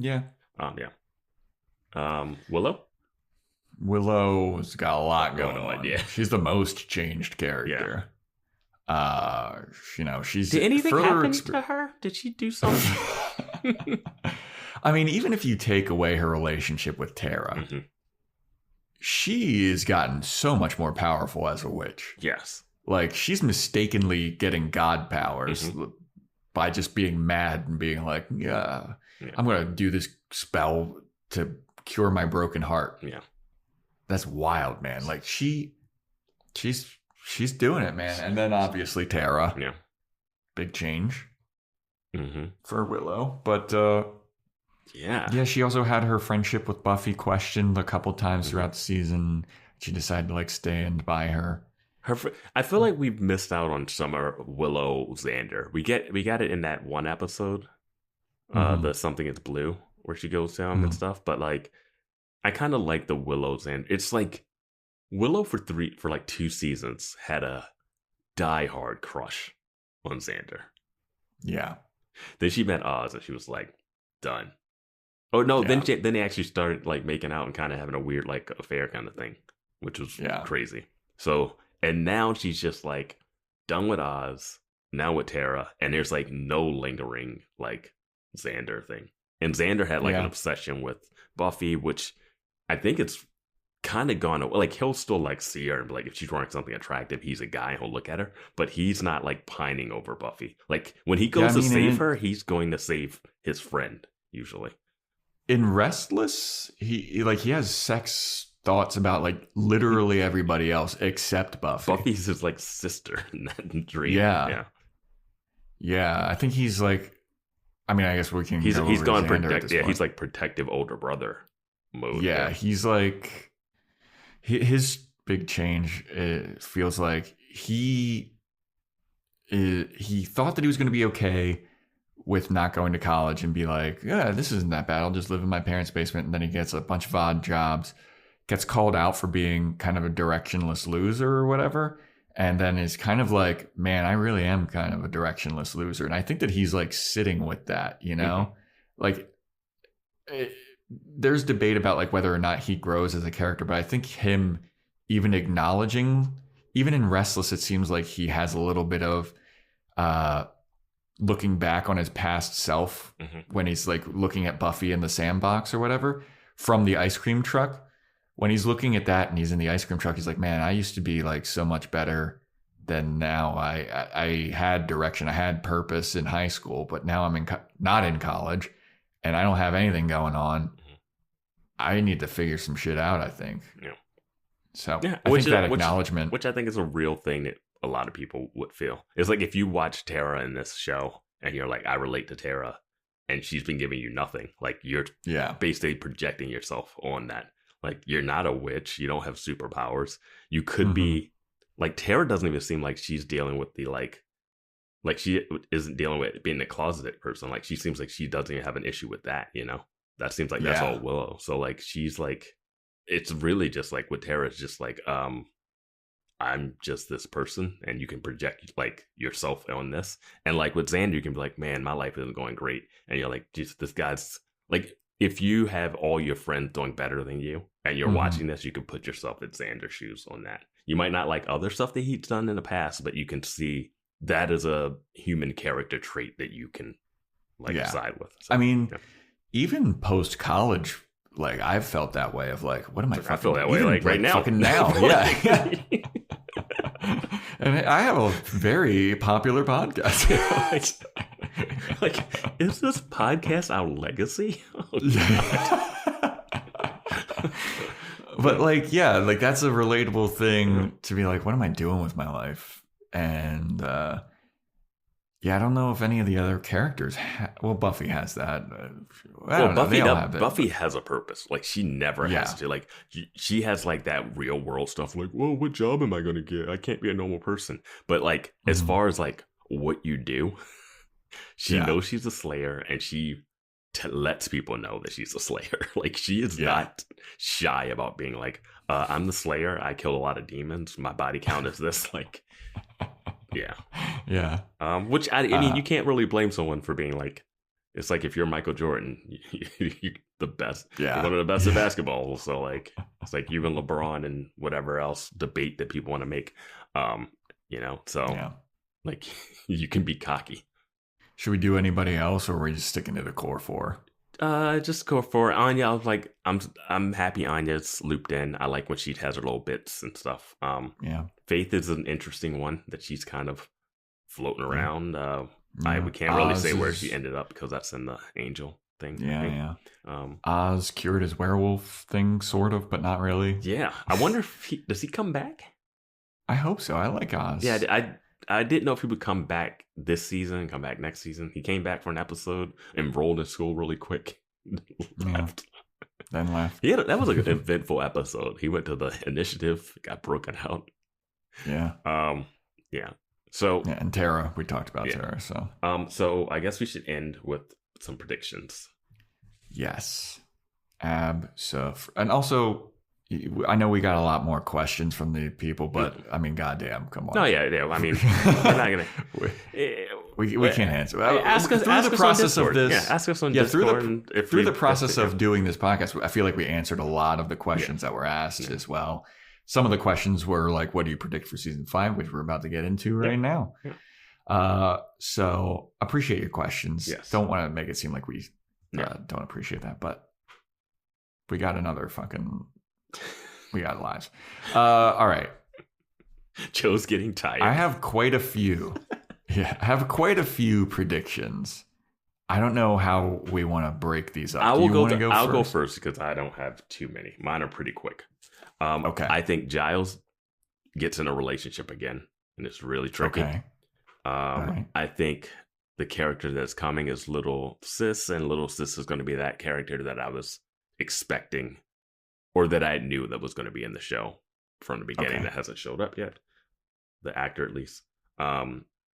I think we're going to get more Slayer lore and more Watcher Council stuff this season. Okay. I think the Terra demon or witch or spirit thing will be revealed this season. Mm-hmm. Mm-hmm. I think Xander gets a weird superpower. Oh, okay. That's a bold one. I don't know if it's like permanent or if it's like just for an episode, but he's somehow going to get like a superpower. Okay. And Amy the Rat will be back. All right. As Amy. Here is what I have. And I also had some things spoiled when I looked on the last episode, so I'm not including those as my predictions because that would be unfair. And it would also like kind of spoil some stuff for Vance here. So here are my predictions that don't have anything to do with what I got spoiled with. I think Spike is going to become a part of the gang fully. He's going to be a full-time, full-fledged member of the Scoobs. Mm-hmm. I think that we find out that Tara is not human. I think that we're going to find out she is an immortal witch, some kind of legendary witch, like from that you could read about in the Watcher books. Mm-hmm. I think Amy will still be a rat by the end of season 5. I don't think she's coming back. Can I say, the Watchers seem like they're very important because their books are they writing the books or are they grabbing books from other people? They're just librarians, right? They're just librarians. Never mind. Well, they have the Watcher logs, which is what Giles uses to understand what Angelus is, right? Yeah. It seems like, yeah, but that's kind of like a librarian. Like, yeah, they didn't write them. Librarians don't do that. No, but or cataloging, like, you know, Okay, like they're cataloging stuff that other people wrote, but also they're really good at drawing. I don't know. They seem like they should be more useful. Yeah, but I think that Amy will still be a rat. I think Angel's not going to show up as often in season 5 for whatever reason. I think he's not. I don't think Oz is going to come back in season 5. I think Willow moves in with Tara. Buffy gets a new roommate and has to keep her Slayer secret away again, and we're going to have to do that. And then the new roommate is going to find out about Buffy being a Slayer and want to be a part of the gang. Is she still with Riley? My prediction is Riley still sucks, and he's going to be a damsel in distress for Buffy to save a bunch. That would be awesome. I also predict that Xander and Anya are going to break up. Okay. And that concludes my predictions. Yeah. What do you think? Yeah, that's fine. I think that's perfect. All right. So, anything else left to cover here for season 4? No, I think we covered it all. Yeah. Or at least as much as we're going to do. Yeah, we covered as much as we're going to cover. Okay, everybody. Yeah. Thanks for everyone for filling out the listener polls. Yeah, that was so dope. Yeah. It was nice to see where we stand and where you guys stand and like what the general consensus is. Yeah. From the buffoons, boyers. Yeah. See how much they hated the Yoko Factor podcast. The one we were so certain. We were like, we nailed that. That was a great episode of this. Just a little peek behind the curtain. Yeah. Yeah. Well, thank you so much, everybody. Once again, join our Patreon, patreon.com/Boys Watching Buffy, where we do Boys Watching Angel. We're doing a recap episode of season 1 of Angel. Here's one. Do we like Angel or Buffy better? Season 4 of Angel or season 4 of Buffy or season 1 of Angel? I was going to leave season 1 of. I was going to leave that, but you already said it. All right. Well, I think I like season 1 of Angel better than season 4 of Buffy. Oh yeah. I mean, same. And if you want to hear us discuss it, patreon.com/Boys Watching Buffy. Discord, join the Discord. Links in the show notes. Got good times going on over there. Very active recently. A lot of new people. Yeah. Thanks for joining. Really fun to see all the new people coming. Very cool. Follow Instagram at Boys Watching Buffy. Emails boyswatchingbuffy@gmail.com. If you want, if you want to get a shout out, we'll do those in the next episode. Start of season 5. Do a rate and review on Apple Podcasts or do the Spotify rating. Screenshot it. Send it to my DMs at Joe Welke. Yeah, and that is it, everybody. Thank you so much for sticking around for this entirely long podcast. And stay tuned for when we start season 5 next week with Buffy versus Dracula, I think it's called. Yeah, obviously. Yeah, Buffy versus Dracula.